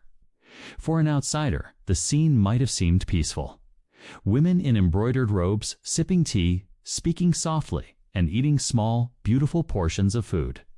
But for those who lived within it, every moment was a turn on the wheel of favor and power. Even the tea itself was a message. If a guest was served the first steeping of the leaves, rich and fragrant, it was a gesture of respect. If she received the second steeping, weaker but still pleasant, it might mean she was considered a friend, but not a priority. If she was served the third steeping, thin and almost colorless, it might be a polite way of saying she was of little consequence in the day's affairs. And yet, through all this silent language, no one ever admitted to reading it. They would sip their tea, eat their food, and speak of the weather or the new silk patterns brought from the south. But under their calm faces, their minds were constantly at work, reading, translating, storing away each subtle sign. The palace was a place where the spoken word could be dangerous, but the unspoken could be more dangerous still. The first garment brought forth was always the innermost layer, the linen underrobe.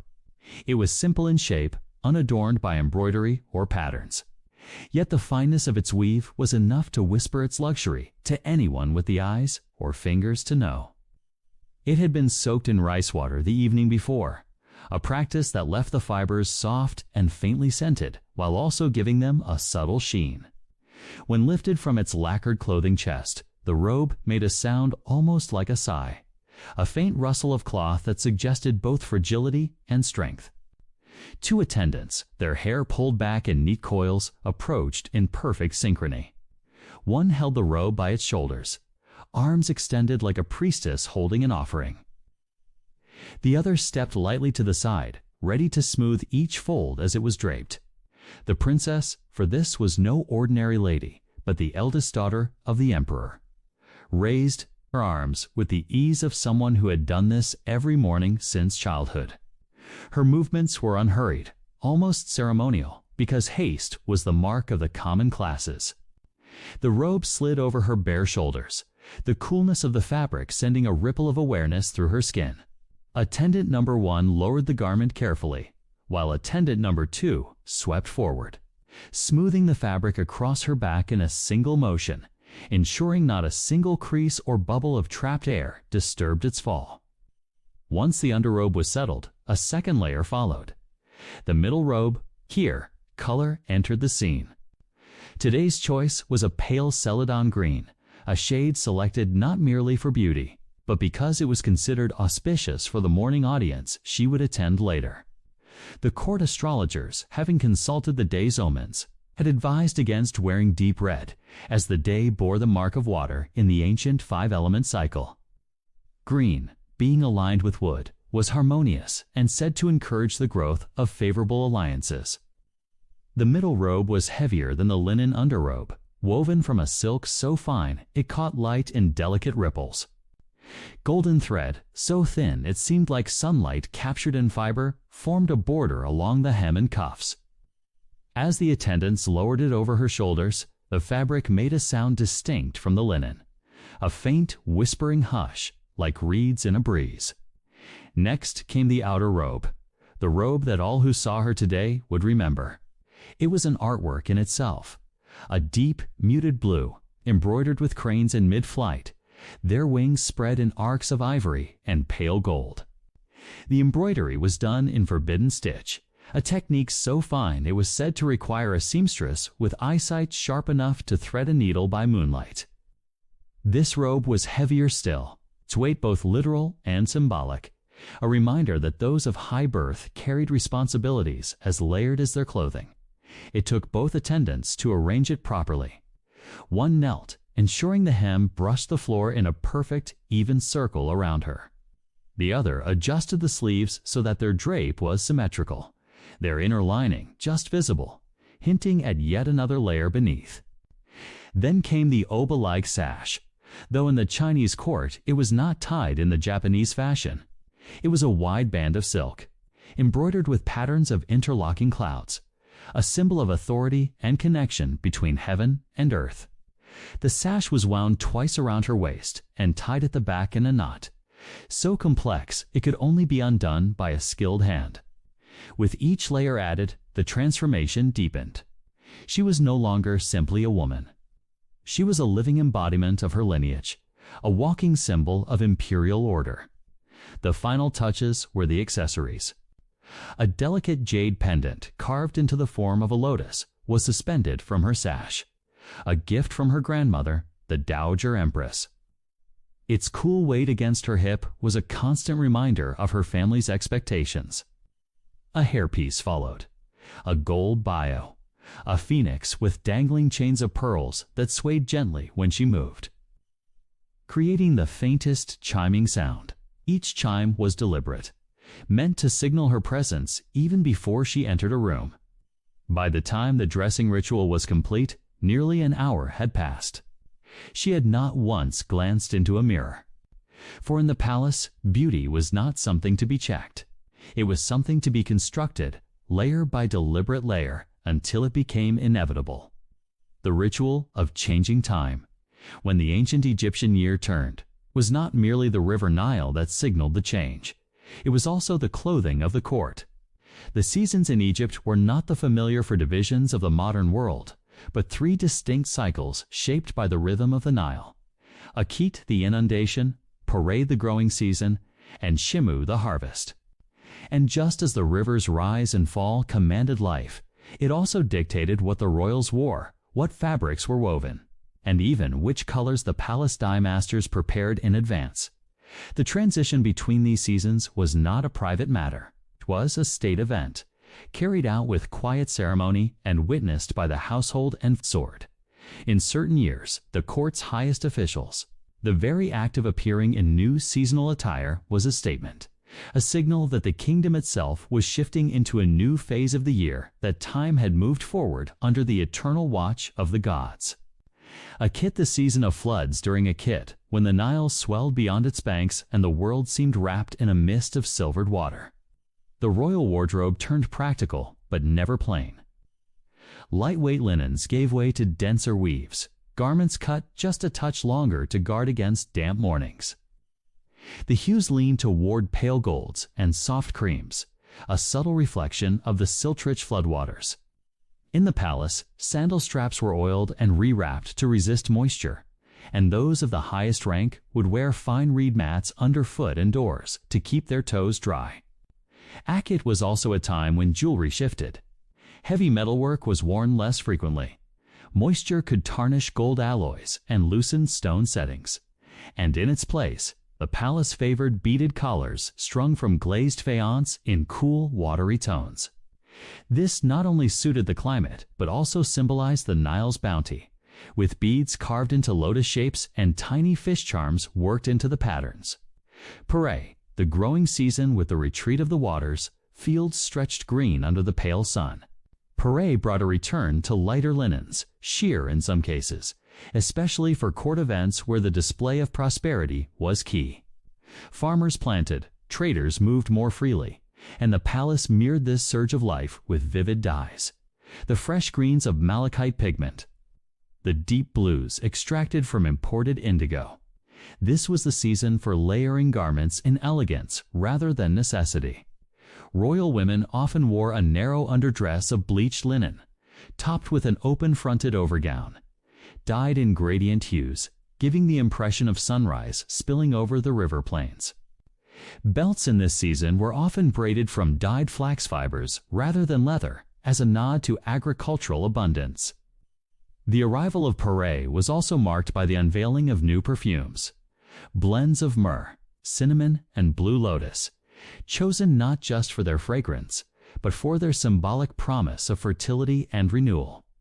These scents were worked into aromatic beads sewn into the edges of garments, so that movement released a faint, intoxicating aroma during ceremonies. Shemnu, the harvest by Shemnu, the sun's heat could be relentless, pressing down upon the land like a bronze lid.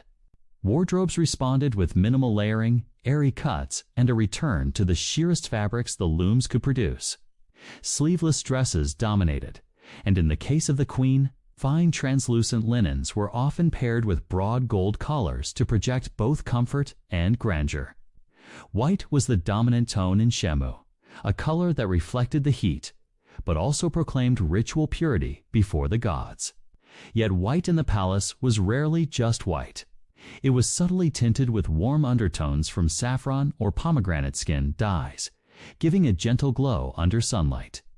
Shimu was also the season of wide-brimmed ceremonial hats woven from palm fibers, sometimes lined with linen, an accessory rarely seen at any other time of year. For the men of court, pleated kilts grew shorter, and sandals might be swapped for bare feet indoors. A sign of both practicality and humility before the labor of harvest. The storage rituals, perhaps the most overlooked but fascinating part of seasonal change, was how garments were stored when their time was done. The palace seamstresses and wardrobe keepers treated this as a sacred task. Each piece was inspected for wear, mended with invisible stitches, and then folded into cedarwood chests lined with woven papyrus mats. Small ceramic jars of scented oils or powdered myrrh were tucked between layers of fabric, ensuring that when the garment was brought out months later, it still carried the fragrance of the court rather than the dust of storage. Certain winter garments, especially those with fur trim imported from Nubia or beyond, were wrapped in thin silk and bound with papyrus twine to protect against insects. Seasonal accessories and symbolism. The accessories, too, shifted with the Nile's moods. Summer brought feather fans, large enough to shade a queen's face and often carried by attendants, while the cooler months favored linen shawls, embroidered with gold thread both for warmth and for visual richness in candlelit halls. It is here that we find political nuance in the seasonal wardrobe. A queen might appear in public wearing a fabric or color technically out of season, an intentional statement. Wearing deep green at the onset of Akhet could be read as a subtle reassurance that abundance would follow the floods, even in uncertain years. Conversely, choosing harvest whites at the tail end of Parade might signal confidence in an early yield. Ceremonial first wearings, one of the most symbolic events, was the first wearing of the season's attire. This was not a private dressing. It was often witnessed by senior ladies of the court, scribes to record the occasion, and sometimes foreign envoys as a show of stability. The queen would step into the Hall of Seasons, her attire perfectly embodying the change in the Nile's rhythm. And her presence alone signaled that the kingdom had entered a new chapter. The garments were never worn cold. Before this event, they were lightly smoked over bowls of burning frankincense, allowing the fabric to take on a divine scent, a ritual believed to invite the favor of Hathor, goddess of beauty and joy. Jewelry has always been more than simple decoration in the courts of emperors, pharaohs, sultans, and queens. It was a language of its own, a system of unspoken messages encoded in gold, silver, and gemstones. When a ruler walked into a throne room, the sparkle that caught the eye was not just a matter of wealth, but a carefully constructed signal of authority, alliances, and destiny. Imagine a coronation day in the heart of medieval Europe. The cathedral is lit by hundreds of flickering candles, their flames dancing in the cool air. On the altar lies the royal crown, not merely a ring of gold, but a masterpiece set with rubies the size of Plum's emeralds with deep green fire and sapphires so blue they seem to hold fragments of the twilight sky. Each gemstone was chosen for its symbolism: rubies for courage and the lifeblood of the kingdom, sapphires for divine favor, emeralds for fertility and renewal. The crown itself might be centuries old, passed from monarch to monarch, carrying with it whispers of victories and betrayals, weddings and funerals, peace treaties and civil wars. Across the world, in the courts of Mughal emperors, jewelry served a similar yet uniquely intricate role. Necklaces cascaded down the chest like rivers of pearls, each pearl meticulously selected for size and luster. Gold bangles clinked softly as the emperor gestured, their sound as deliberate as the rustle of his silks. Turban ornaments, known as sarpek, bore enormous uncut diamonds and polished emerald drops, often gifted by vassals seeking royal favor. Even the smallest ring could carry immense meaning. Some contained tiny compartments filled with perfume or powdered medicines. Others concealed miniature portraits or encrypted notes. But jewelry was not only for show, it was also a tool of diplomacy. Throughout history, rulers exchanged jewels as part of marriage negotiations or peace settlements. A sultan might send a casket of diamonds to a distant queen as a gesture of goodwill, knowing that the act would be remembered long after the jewels themselves were reset into new designs. In certain cases, these gifts were intentionally designed to carry subtle political messages. A necklace featuring intertwined vines might symbolize the binding together of two royal houses, while a brooch shaped like a lion could hint at strength and sovereignty. Seasonality played its part as well. In the heat of summer festivals, monarchs favored lighter pieces, filigree gold chains set with bright-colored stones, floral motifs in enamel, and delicate anklets that chimed with each step. During the solemnity of winter court gatherings, heavier and more imposing jewels appeared. Thick gold collars studded with garnets, large gemstone-studded belts, and rings so wide they spanned from knuckle to knuckle. Jewelry was also bound by ritual rules. In some traditions, emeralds were worn only on the right hand, believed to channel good fortune and ward off treachery. Pearls might be reserved for morning audiences, their soft glow matching the first light of day, while rubies gleamed brightest under torchlight and were therefore chosen for evening feasts and dances. There were even rules about proximity. Some pendants were to rest over the heart, others to hang just above the solar plexus. Each placement thought to influence the wearer's health, charisma, or protection. Beyond the glitter lay craftsmanship that bordered on the miraculous. Royal jewelers worked for months or even years on a single piece carving gems, so precisely that they appeared almost fluid in graving gold, so delicately that entire battle scenes or hunting expeditions could be hidden on the underside of a bracelet where only the wearer might see them. Some jewels contained moving parts, secret compartments, rotating gems that revealed inscriptions, or lockets with double covers, one for public display and another for private secrets. Perhaps the most intimate layer of royal jewelry was its role as an heirloom. A queen's pearl earrings might have been worn by her great-grandmother during a famous battle-turned truce, and the story of that day would be retold at every family gathering. A sapphire ring could be believed to carry a blessing or a curse, depending on the fate of its past owners. Superstitions often dictated whether certain jewels could be worn during negotiations, sea voyages, or childbirth. And then, there was the subversive side of royal jewelry. In times of unrest, queens and noblewomen sometimes used jewels to smuggle messages, currency, or even tiny blades. A brooch might be a disguised locket for coded letters. A seemingly decorative hairpin could be dipped in poison. These were not mere ornaments, but tools of survival in a world where politics and danger were inseparable. To the onlooker, the sparkle of a royal necklace was dazzling. But to those who understood the language of gems, every cut, color, and placement spoke volumes. A ruler without jewels could still hold power, but a ruler adorned with them announced that their wealth, lineage, and alliances shone as brightly as the crown upon their head. Clothing as a political and cultural statement. The longer we linger in the grand corridors of history, the more we begin to realize that clothing in ancient courts was rarely just clothing. Every hemline, every embroidery pattern, every jewel was a message, sometimes whispered, sometimes shouted, into the political air. In the ancient royal court, garments served as a kind of visual diplomacy. When a queen stepped into the great hall for a banquet with foreign envoys, her dress might be a calculated blend of local craftsmanship and foreign motifs. Perhaps the silk was dyed in a deep crimson extracted from imported cochineal, a signal that the court had strong trade routes stretching across seas and mountains. The embroidery along the sleeves might feature the flora of the queen's homeland intertwined with the national flower of the visiting ambassador's country, a silent yet unmistakable gesture of alliance. But politics in clothing could be sharper, even dangerous. Imagine a situation where two rival factions within the palace vied for influence. A queen, aware of the tension, might deliberately wear a color traditionally associated with one faction during a public festival. The meaning would not be lost on anyone watching.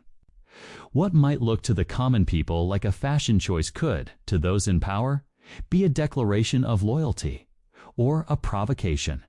Court gossip thrived on such choices. If the queen appeared at a ceremonial feast in robes woven entirely from local fibers instead of prized imports, whispers would ripple through the hall. Was she making a statement about self-sufficiency? Was she subtly criticizing the expense of foreign luxuries? Or was she simply favoring the work of a local artisan who had recently gained her trust? Clothing could also serve as a cultural bridge. During festivals that celebrated the blending of two dynasties through marriage, the royal couple might appear in coordinated outfits. The king's cloak, featuring the geometric patterns of his homeland, the queen's gown, incorporating the floral embroidery of hers. This was not just sentiment. It was theater, staged for the people, signaling unity in the realm. Even beyond politics, the royal wardrobe was a weapon in the soft power of cultural influence. When dignitaries returned to their own countries, they carried with them the image of the court, the richness of its fabrics, the innovation of its tailoring, the subtle mastery of its accessories. This visual memory could inspire imitation, trade negotiations, and even shifts in cultural norms far beyond the palace walls. And yet, the most dangerous clothing choices were often those that broke tradition. In an empire where winter coronations always called for white and silver attire, a queen who arrived in deep gold and garnet was making a statement the court could not ignore. Perhaps it was a challenge to the old order, perhaps a declaration of personal sovereignty. Whatever the reason, such decisions had consequences. We can almost imagine the flicker of torchlight on a long train of forbidden color, the collective intake of breath from the assembly, and the quiet, knowing glances exchanged by those who understood that this gown was more than fabric. It was a battle flag, rituals, festivals, and ceremonial dress. When the bells of the palace tower rang out over the city, they were more than a simple call to gather. They were the heartbeat of an empire preparing to reveal itself in all its splendor. The air would grow charged, as if the very stones of the streets understood that something important was about to unfold. People emerged from their homes, crowding the avenues, craning their necks to catch the first glimpse of the royal procession. For the court, this was not merely an event. It was theater, politics, devotion, and fashion woven into one spectacle. Ceremonial dress was the visual language of these occasions, and it spoke with astonishing clarity. A monarch's robe might be embroidered with a rising sun, an unmistakable signal of renewal, strength, and divine favor. The golden thread caught the morning light, dazzling onlookers, as if the ruler carried the dawn itself upon their shoulders. Priests wore silks so pale they seemed to shimmer like water, layered with sashes in deep crimson, representing sacrifice and spiritual authority. Even the palace guards wore special tunics, dyed in rare pigments reserved for state ceremonies, their polished boots clapping against the stones in perfect rhythm. The festivals themselves were dictated by the turning of the seasons and the needs of the people. In spring, the garments were light and flowing, dyed in pale greens, soft yellows, and gentle pinks, colors meant to echo the blossoms in the royal gardens. Dresses and robes would be adorned with delicate floral embroidery, sometimes scented with real crushed petals stitched into the hem. In the harvest season, the fabrics grew heavier, woven in warm golds and deep oranges, with patterns of wheat sheaves, vines, and ripe fruit embroidered across sleeves and skirts. These were not just celebrations. They were living prayers for prosperity. Winter brought a different grandeur. For the turning of the year, nobles wore deep blue velvets edged in silver thread, fur collars drawn close against the cold. Cloaks were lined with ermine or fox, not simply for warmth, but as a statement of enduring wealth even in the harshest season. The cold air made the silver threads sparkle under torchlight. And when the royal carriage passed, the combination of firelight on jewels and the slow swirl of breath in the night air gave the moment an otherworldly quality. Public processions were a masterclass in visual strategy. The garments worn for these events were designed with two audiences in mind: the crowd lining the streets and the court.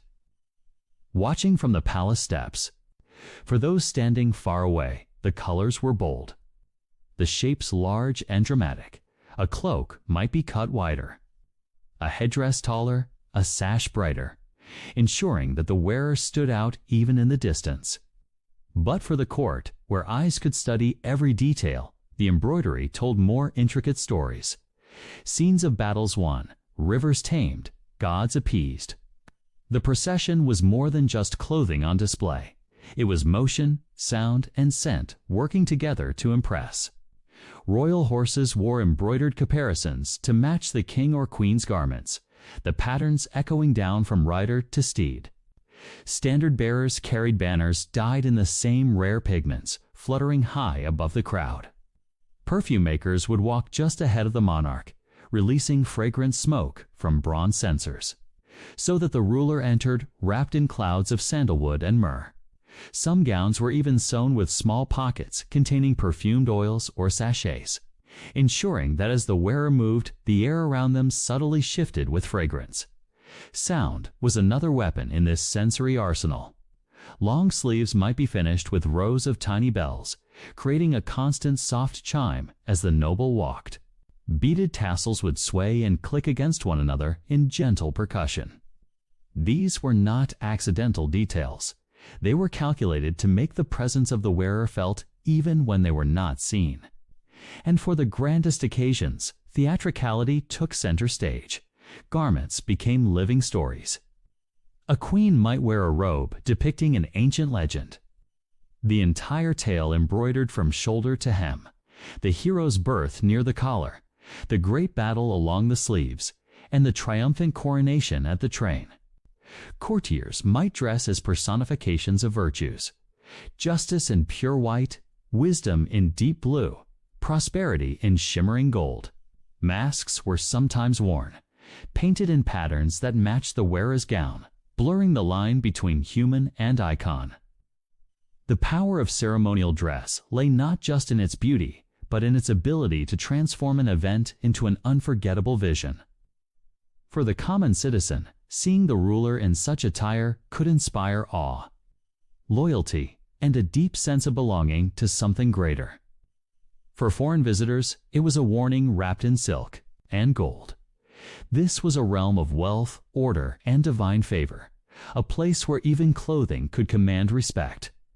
In these moments, the line between fashion and authority vanished entirely. Every thread was a statement, every jewel a message, every movement a performance. And when the last bell faded into silence and the crowd dispersed, the memory of that sight lingered, a reminder that power like beauty could be worn. When the bells of the palace tower rang out over the city, they were more than a simple call to gather.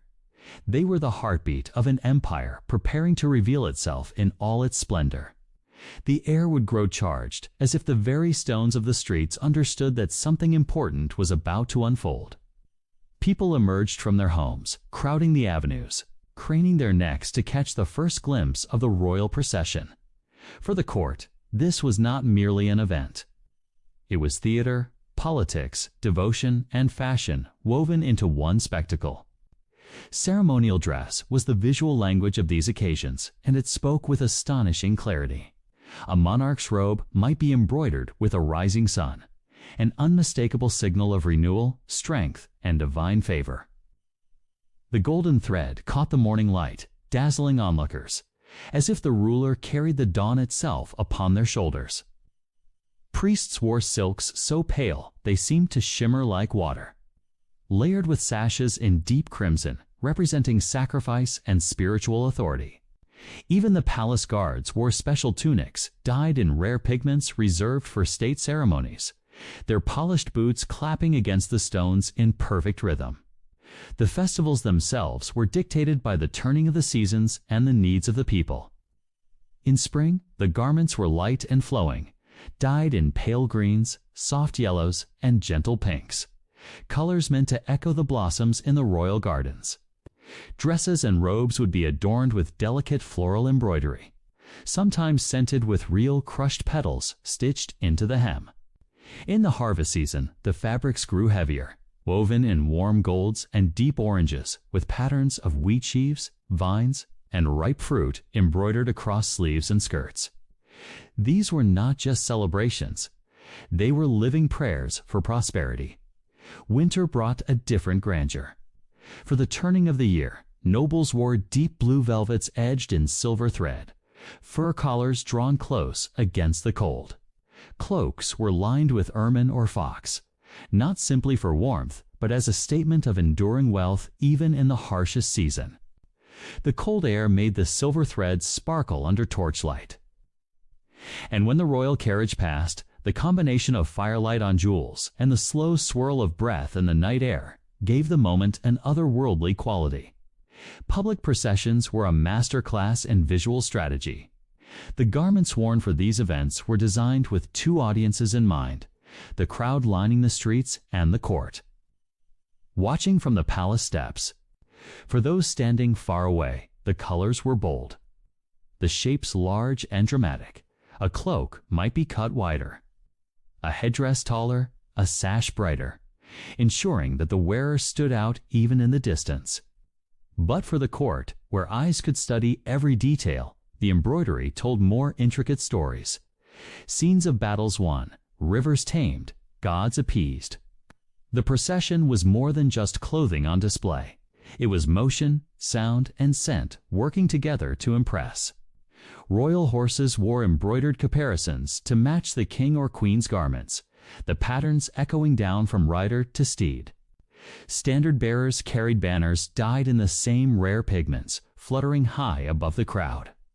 Perfume makers would walk just ahead of the monarch, releasing fragrant smoke from bronze censers, so that the ruler entered wrapped in clouds of sandalwood and myrrh. Some gowns were even sewn with small pockets containing perfumed oils or sachets, ensuring that as the wearer moved, the air around them subtly shifted with fragrance. Sound was another weapon in this sensory arsenal. Long sleeves might be finished with rows of tiny bells, creating a constant soft chime as the noble walked. Beaded tassels would sway and click against one another in gentle percussion. These were not accidental details. They were calculated to make the presence of the wearer felt even when they were not seen. And for the grandest occasions, theatricality took center stage. Garments became living stories. A queen might wear a robe depicting an ancient legend, the entire tale embroidered from shoulder to hem, the hero's birth near the collar, the great battle along the sleeves, and the triumphant coronation at the train. Courtiers might dress as personifications of virtues: justice in pure white, wisdom in deep blue, prosperity in shimmering gold. Masks were sometimes worn, painted in patterns that matched the wearer's gown, blurring the line between human and icon. The power of ceremonial dress lay not just in its beauty, but in its ability to transform an event into an unforgettable vision. For the common citizen, seeing the ruler in such attire could inspire awe, loyalty, and a deep sense of belonging to something greater. For foreign visitors, it was a warning wrapped in silk and gold. This was a realm of wealth, order, and divine favor, a place where even clothing could command respect. In these moments, the line between fashion and authority vanished entirely. Every thread was a statement, every jewel a message, every movement a performance. And when the last bell faded into silence and the crowd dispersed, the memory of that sight lingered, a reminder that power, like beauty, could be worn. If you were to stand at the heart of an ancient Egyptian court gathering, you would quickly realize that clothing was not simply put on, it was performed. Every movement, every adjustment of fabric, every subtle sway of a pleated robe was part of a larger, unspoken dance of hierarchy and social awareness. To the untrained eye, the courtiers might have appeared simply well-dressed, but to those versed in the silent language of garments, each detail whispered a message. When a nobleman approached the pharaoh, the distance he kept was measured not in steps alone, but in the way his robes were draped. Too much movement in the folds could be interpreted as nervousness. Too little might seem disrespectfully casual. The width of a sash knot, the exact angle of a beaded collar, these could suggest loyalty, wealth, mourning, celebration, or even discreet protest. This was the choreography, a language that required no words, yet carried the weight of political declarations. The beauty of this unspoken dress etiquette lay in its precision. A priest of Ammon, for example, would ensure his linen robe was always triple-folded at the hem when attending ceremonies. Why? Because triple-folded hems were associated with purity, ritual readiness, and deep respect for the gods. If the fold count was wrong, it was no innocent mistake. It could imply laziness, heresy, or even a challenge to religious authority. That's how seriously these details were taken. Women in the royal harem understood this language just as fluently, if not more so. They often competed in a silent contest of refinement, whose beadwork glistened most perfectly under torchlight, whose gold-threaded waistband caught the pharaoh's attention first. Yet they had to be careful. Excessive display could be seen as arrogance, drawing envy and gossip. Too little ornamentation, and they risked fading into the background of court life, invisible in a world where visibility could determine your future. Even the way garments moved told a story. The finest Egyptian linen was almost translucent, and when pleated correctly, it created a shimmering, wave-like effect as the wearer walked. In ceremonies, this movement was intentional, meant to mimic the ripples of the Nile, a symbol of life and fertility. Some robes were designed with slightly weighted hems so that every step carried a sense of gravity and majesty, slowing the wearer's pace just enough to command attention. And then there were the accidental slips of etiquette, the ones that weren't really accidents at all. A merchant hoping to curry favor might wear his collars slightly off-center, signaling his need for help without directly asking. A rival noble might wear a slightly darker hue than protocol allowed during a joyful festival, a quiet way of showing disapproval without uttering a single word. These clothing choices were like political side-eye, executed in silk and gold instead of facial expressions. The choreography extended beyond court events into public processions and festivals. Imagine the Grand Opet Festival, where statues of the gods were paraded from Karnak to Luxor. The priests' garments were not only clean and pure, but arranged in a sequence according to rank, the highest ranks wearing multiple overlapping collars, the lower ranks fewer. Their steps were perfectly synchronized, creating a human tapestry of linen and gold that reflected the cosmic order they were there to honor. In the bustling marketplaces, the choreography was less formal but equally telling. Merchants wore garments dyed just enough to show success, but not so richly as to draw unwanted tax scrutiny. Craftsmen often wore short kilts when working, but had a ceremonial version ready, clean, heavily pleated, and stored in sealed chests for feasts or religious observances. Even farmers had festival garments that they wore only a handful of times in their lives, each time with great ceremony. The most fascinating part of this social choreography was its adaptability. A noble might appear in one style of dress at a religious ceremony in Thebes, then subtly alter his attire for a political meeting in Memphis the next day. The changes could be as minor as adding a second sash, removing a pendant, or shifting the weight of his collar. But to the trained observer, those changes were as loud as a trumpet, signaling allegiance, ambition, or caution. And then there was the ultimate dance partner in this social choreography, the pharaoh himself. His garments set the tone for everyone else's.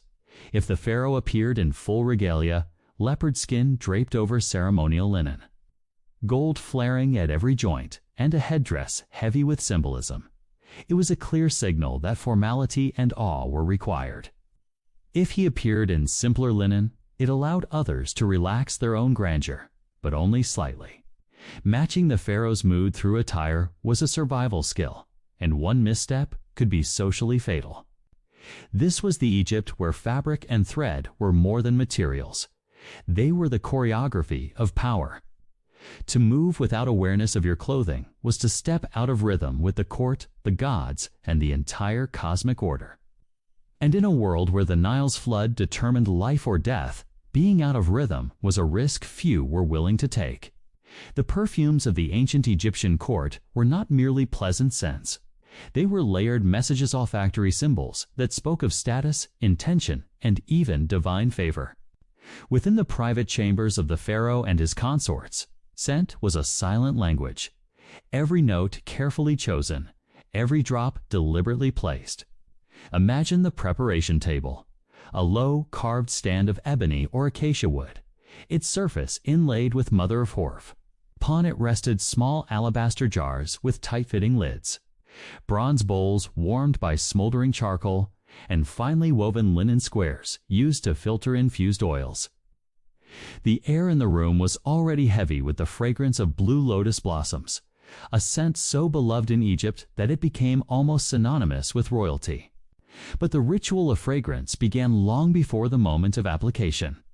It started in the storeroom school, shadowy spaces deep within the palace, guarded by trusted attendants. Here, the unguents and resins were stored in sealed amphorae, their surfaces marked with hieroglyphs indicating origin, quality, and intended use. Frankincense from Punt, myrrh from Nubia, cinnamon bark traded through Levantan merchants, these were treasures more valuable than gold.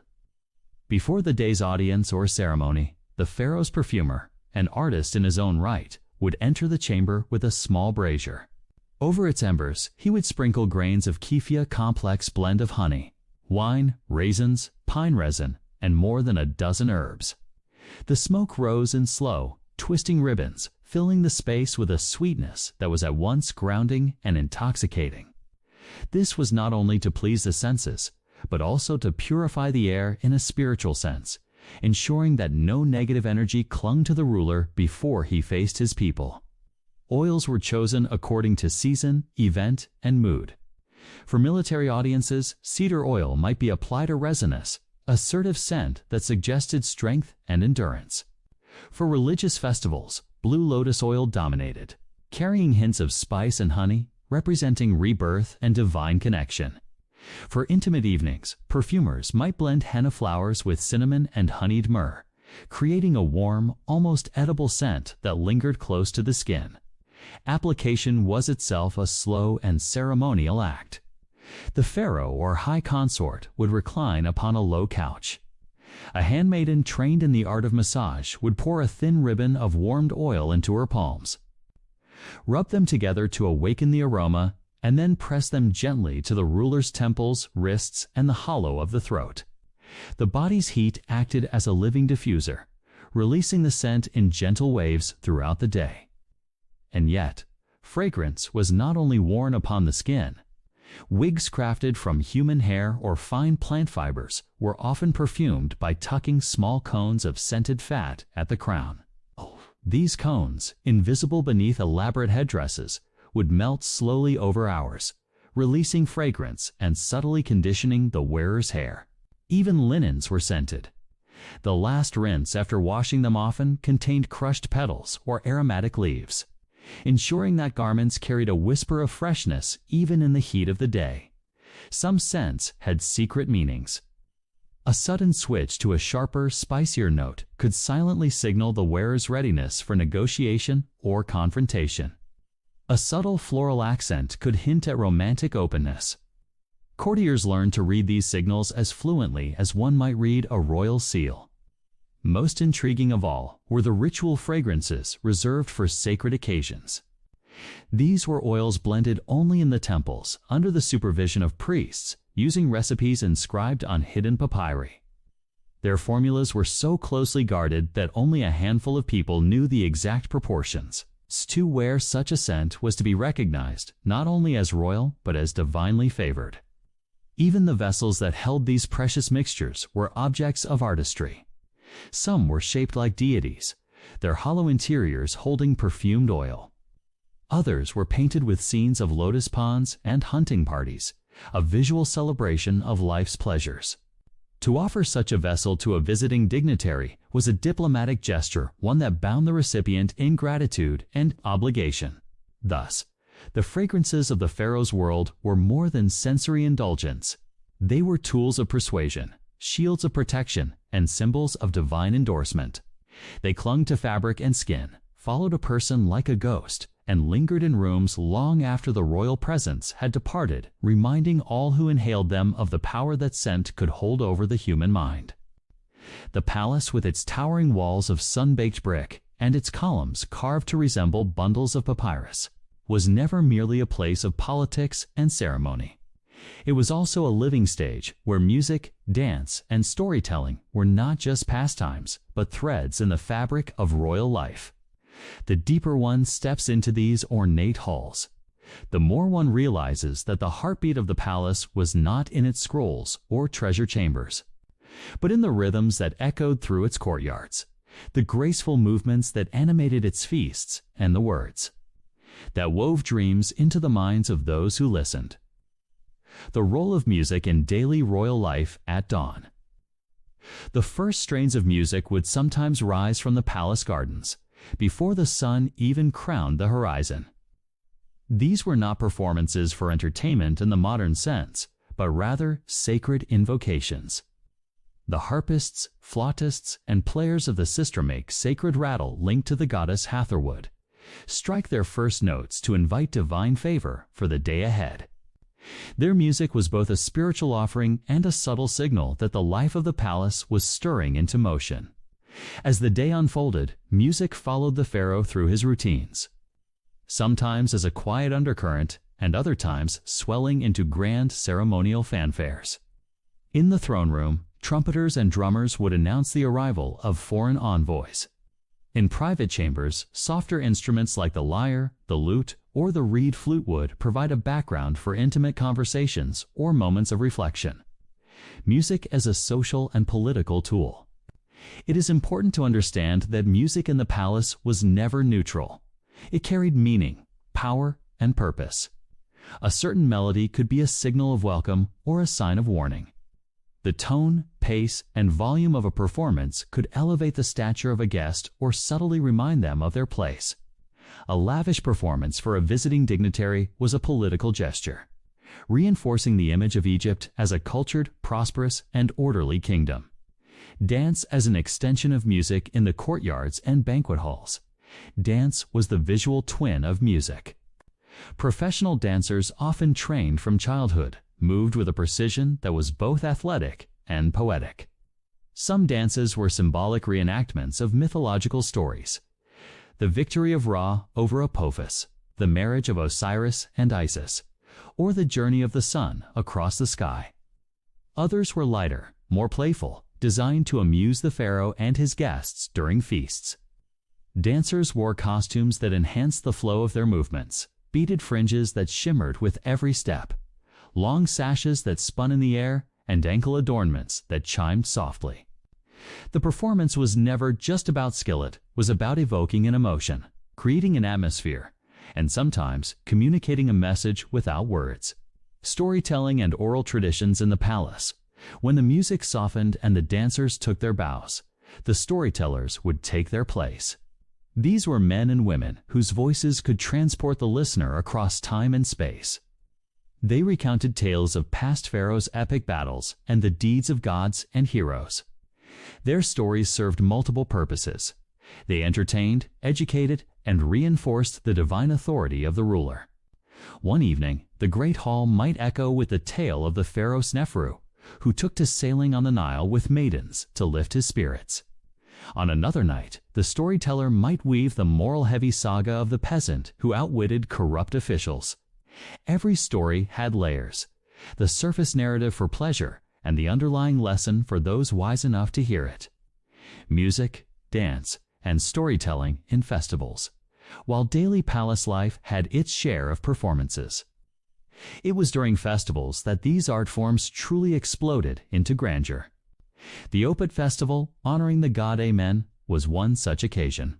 Processions would leave the temple, accompanied by bands of musicians and troops of dancers, making their way toward the palace. Here, the pharaoh himself might take part in the rituals, affirming his role as both political leader and divine intermediary. In the evenings during these festivals, the palace courtyards became theaters under the stars. The air would be heavy with the scent of lotus and frankincense, the rhythmic beat of drums echoing against the columns, and the flicker of torchlight dancing over the faces of guests. It was here that the lines between the divine and the mortal blurred, as the art of performance became a kind of worship. The performers behind the curtain, behind every grand spectacle, was a network of preparation. Musicians tuned their instruments, dancers rehearsed complex sequences, and storytellers refined their delivery. Palace scribes sometimes recorded particularly moving performances, ensuring that the memory of the event would live on. The performers themselves were often highly respected and well cared for, though they also lived under immense pressure to meet the expectations of the court. Why this matters: the presence of music, dance, and storytelling in the palace was not frivolous decoration. It was a vital element of ancient Egyptian identity. It bound the court together in shared experience, reinforced political messages, and linked the everyday life of the pharaoh to the realm of the gods. Without these arts, the palace would have been a colder, quieter, and less human place. The late summer evening within the palace had its own quiet magic. The walls seemed to breathe with the weight of centuries, absorbing every whisper, every footstep, every flicker of oil lamps along the lacquered corridors. Outside, the cicadas sang their endless chorus in the gardens, a sound so steady it seemed like the palace's own heartbeat. In one of the secluded preparation chambers rooms, few outside the inner court ever saw attendants worked in near silence. On a polished rosewood table, low to the ground and gleaming like still water, lay a collection of delicate porcelain vessels, carved wooden boxes, and tiny stoppered bottles of crystal. Each container held something precious: fragrant powders, pressed resins, ambergris from distant shores, sandalwood from the southern forests, cinnamon bark carried by camel caravans from the far western deserts, and precious argyle wood so rare it was traded like gold. The noblewoman at the center of this preparation did not hurry. She never hurried. Every gesture was deliberate, and in that deliberation lay the unspoken assertion of her rank. She was preparing for the emperor's evening gathering, where wives, concubines, ministers, and foreign envoys would mingle in a ritualized dance of politeness and politics. Fragrance in this world was not merely a personal adornment. It was a weapon, a shield, a silent message that slipped into the minds of others without them realizing. A certain blend of scents could signal warmth and approachability, while another could assert dominance or provoke curiosity. Court women were trained to know this language as keenly as they knew the brushstrokes of calligraphy or the folds of ceremonial silk. Her chief attendant approached with a shallow lacquer tray, upon which rested a small lidded jar of pale cream. The scent was subtle but rich. White lotus, its petals harvested at dawn from ponds fed by mountain springs. Lotus was a scent of purity and inner strength, but paired with the faintest hint of musk. It became something more: purity that commanded respect, innocence sharpened with quiet authority. The lady dipped the tip of a slender ivory spatula into the cream, then touched it lightly to the pulse points at her wrists, behind her ears, at the hollow of her throat. Each application was followed by the slow movement of a silk fan, fanning the scent upward so it mingled with the natural warmth of her skin. Her movements were art, but also calculation. On the far end of the table lay another scent boulder, heavier. This one was rarely used, except in moments of decisive intent.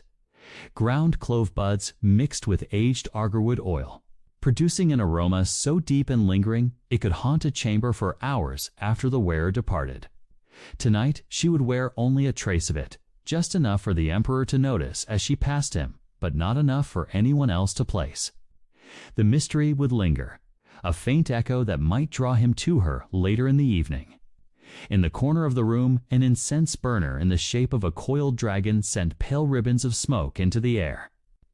The incense was made from powdered sandalwood, jasmine petals, and a hint of amber pressed into intricate coils that burned with even precision. The smoke didn't just scent the room, it created an atmosphere, an invisible curtain that softened the senses of those who entered.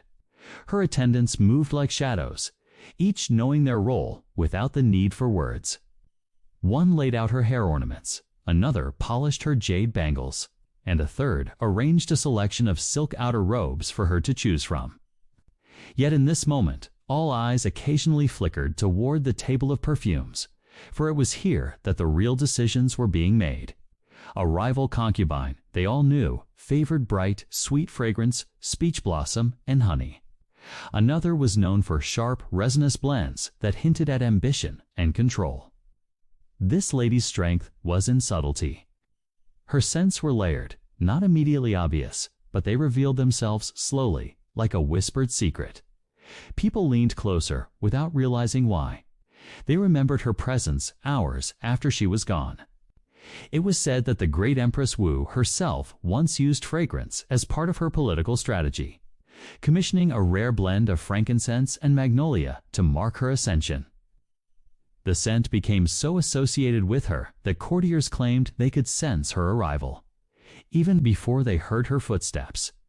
Such was the quiet power of perfume in the court, the power to enter a room before you physically did, and to linger in memory long after you left. The lady chose her final blend. She lifted a tiny crystal bottle containing oil infused with orange blossom, and a trace of cedar, pressing it to her hairline where her dark coiled braids began. The scent was bright, hinting at freshness and vitality, but grounded by the wood's quiet strength.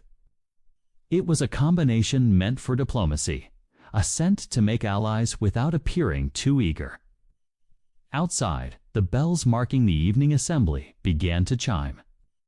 She rose, her silks whispering against the floor, and moved toward the door. With each step, the air shifted slightly around her, a blend of lotus, musk, cedar, and the faintest shadow of clove. Those who passed her in the corridor would turn their heads without knowing why. She was ready to enter the arena of smiles and veiled words, and though she would speak little, her presence would speak for her. The palace was a place where power often moved in silence, and tonight her fragrance would be her voice. From the highest-ranking empress to the youngest concubine, their lives were shielded from the outside world, every need attended to by armies of servants, every meal prepared with exquisite care, every garment made from the richest silks. To the common people, these women were the embodiment of refinement and beauty.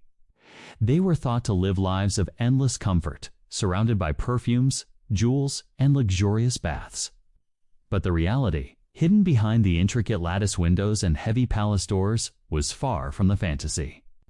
While rivers and public bathhouses were common for ordinary citizens, royal women were far more restricted in how and when they could wash.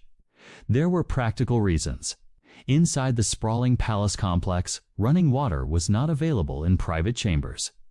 Water had to be drawn, carried, and heated by servants, a labor-intensive process that made frequent bathing inconvenient. There were also cultural beliefs. It was thought that bathing too often could weaken the body, opening the pores and allowing illness to enter. For this reason, many women bathed only once every several weeks, and in winter, sometimes only once a month.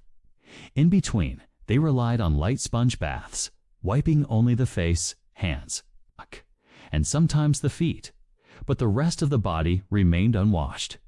A bath, when it did occur, was a spectacle in itself. Servants would fill a large wooden or bronze tub with water scented with petals of plum blossom or magnolia. The warm, perfumed water would swirl around the woman as she stepped in, her skin gleaming in the soft candlelight. But while the scene was beautiful, the water itself was rarely truly clean. In winter, the water could be reused for multiple women in sequence, especially if they were of lower rank. The idea of fresh, running, hot water for each person simply did not exist. And so, days and weeks would pass without a full cleansing of the body.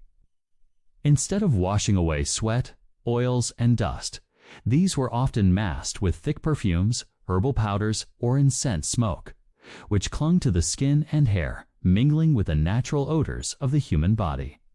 For a modern mind, the image of an exquisitely dressed royal woman carrying the faint scent of unwashed skin beneath her silks is a startling one. But within the walls of the imperial palace, this was simply the way of things. When we imagine the royal women of ancient China, the empresses, the concubines, the princesses, we tend to picture graceful figures in flowing silk robes, hair piled high in elaborate buns, and skin as flawless as porcelain. In popular culture, they're almost ethereal, like untouchable beings who float through palaces perfumed with jasmine. But the reality, as always, was far less romantic.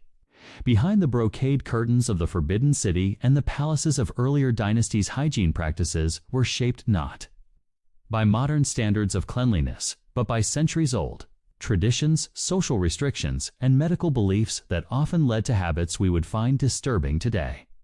Let us step quietly into those lacquered chambers, past the carved screens and painted folding fans, and see the truth that history has politely glossed over.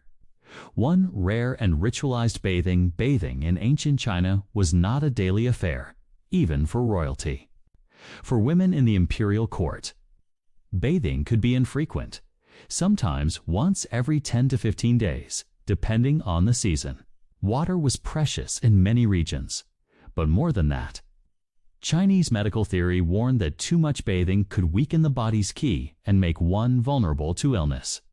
When royal women did bathe, it was not a long soak in a tub. Instead, it often involved attendants wiping their bodies with cloths soaked in warm, scented water. The water might be infused with herbs like chrysanthemum or osmanthus, not for cleanliness alone, but for their supposed balancing effects on the body's energy. But here's where things get unsettling. Between these rare bathing rituals, women relied heavily on perfumed powders to mask body odors.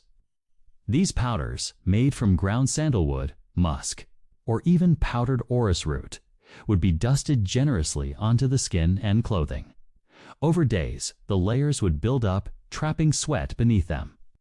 Royal women in ancient China did not brush their teeth the way we do. Instead, they would chew on aromatic twigs, such as those from the willow or peach tree, to freshen their breath. Some used silk cloths dipped in salt or tea to rub the teeth and gums. While these methods could help remove some food particles, they did little to prevent plaque buildup. Over time, many court ladies developed blackened or yellow teeth, especially those who consumed the strong teas and medicinal tonics common in the palace. Ironically, blackened teeth were sometimes considered fashionable in earlier dynasties, as they symbolized refinement and maturity. But the smell from decaying teeth and infected gums could be pungent, especially in the close quarters of the women's quarters. 4.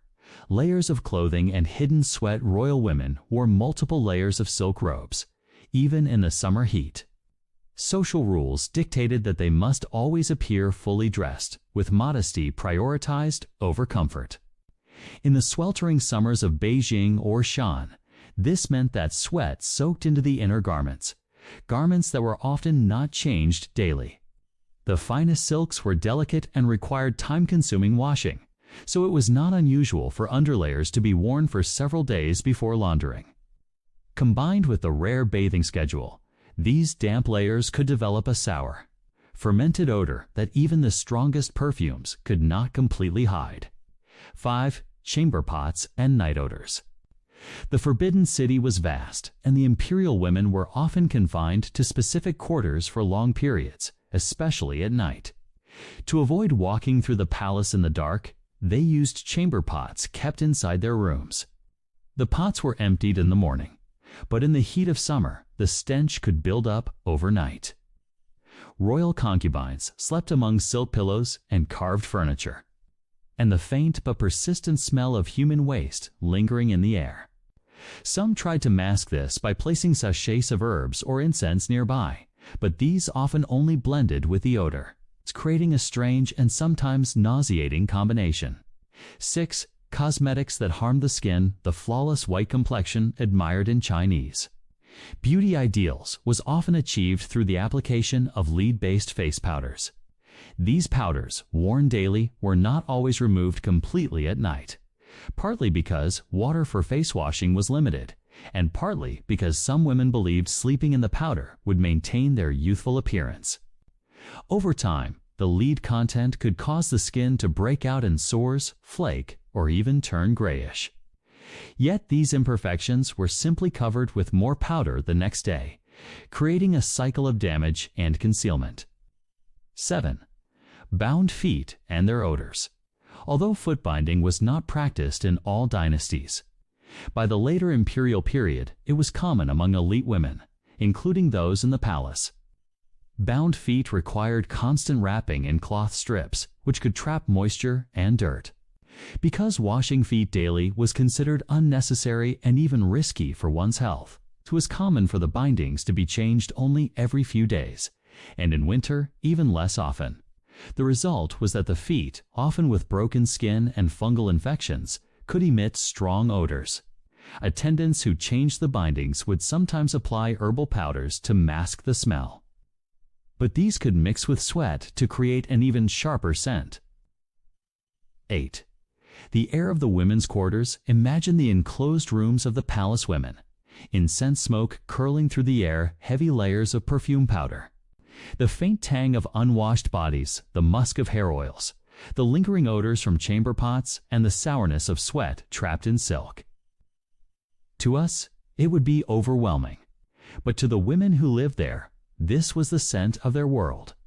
The smell of power, privilege, and confinement, all mingled together. The royal chambers, a world of hidden filth if one were to step back in time and wander the richly decorated corridors of the Forbidden City. The first impression would be one of elegance, grandeur, and an almost otherworldly sense of refinement. Silk curtains fluttered in the soft breeze, intricate carvings adorned the wooden beams, and a faint aroma of incense lingered in the air. But appearances, as they so often do, concealed a much less glamorous truth. The imperial women, empresses, concubines, and high-ranking ladies lived in an environment where display mattered far more than cleanliness. This was not entirely due to negligence. It was the result of cultural beliefs, limited medical understanding, and an almost obsessive adherence to traditions, some of which seemed deeply unhygienic by modern standards. One of the most curious and unsettling habits was related to bathing, or rather, the avoidance of it. In much of ancient China, bathing was considered important, but in the imperial court, certain women were discouraged from frequent washing of the entire body. This was partly due to seasonal superstition. In winter, bathing was thought to weaken the body's yang energy, making one susceptible to illness. For this reason, many royal women would go weeks, sometimes months, without fully bathing. Instead, they relied on dry cleaning methods, like rubbing the skin with scented powders or wiping themselves with damp cloths dipped in herbal infusions. While this might mask odors temporarily, it did nothing to truly remove sweat, oils, and accumulated grime. Over time, this layer of powder mixed with perspiration could create an unpleasant residue on the skin. And since silk undergarments were rarely washed because constant washing could damage the delicate fabric, the result was a slow buildup of body odor and stains.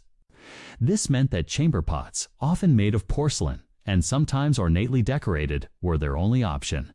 But here's the unsettling detail.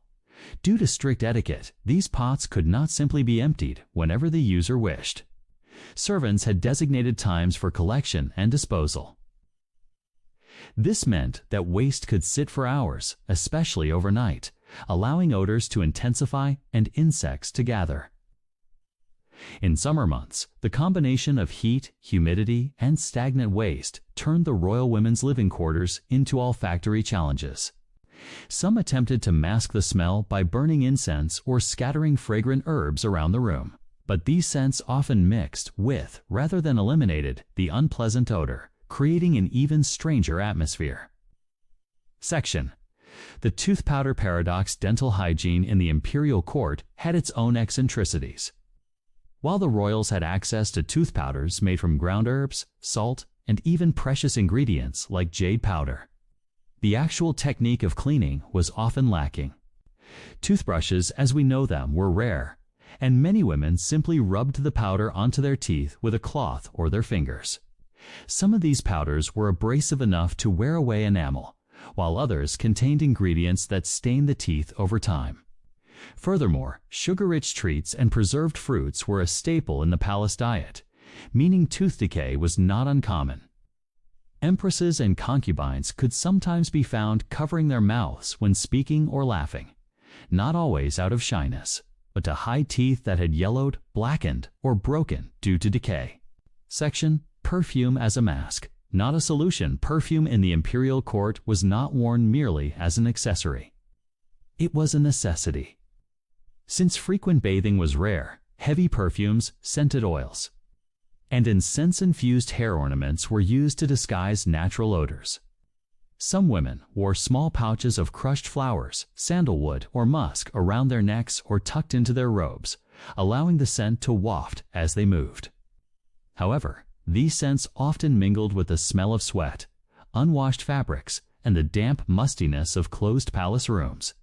What was meant to be alluring could sometimes become overwhelming, a sickly sweet cloud that clung to everything and everyone in the chamber.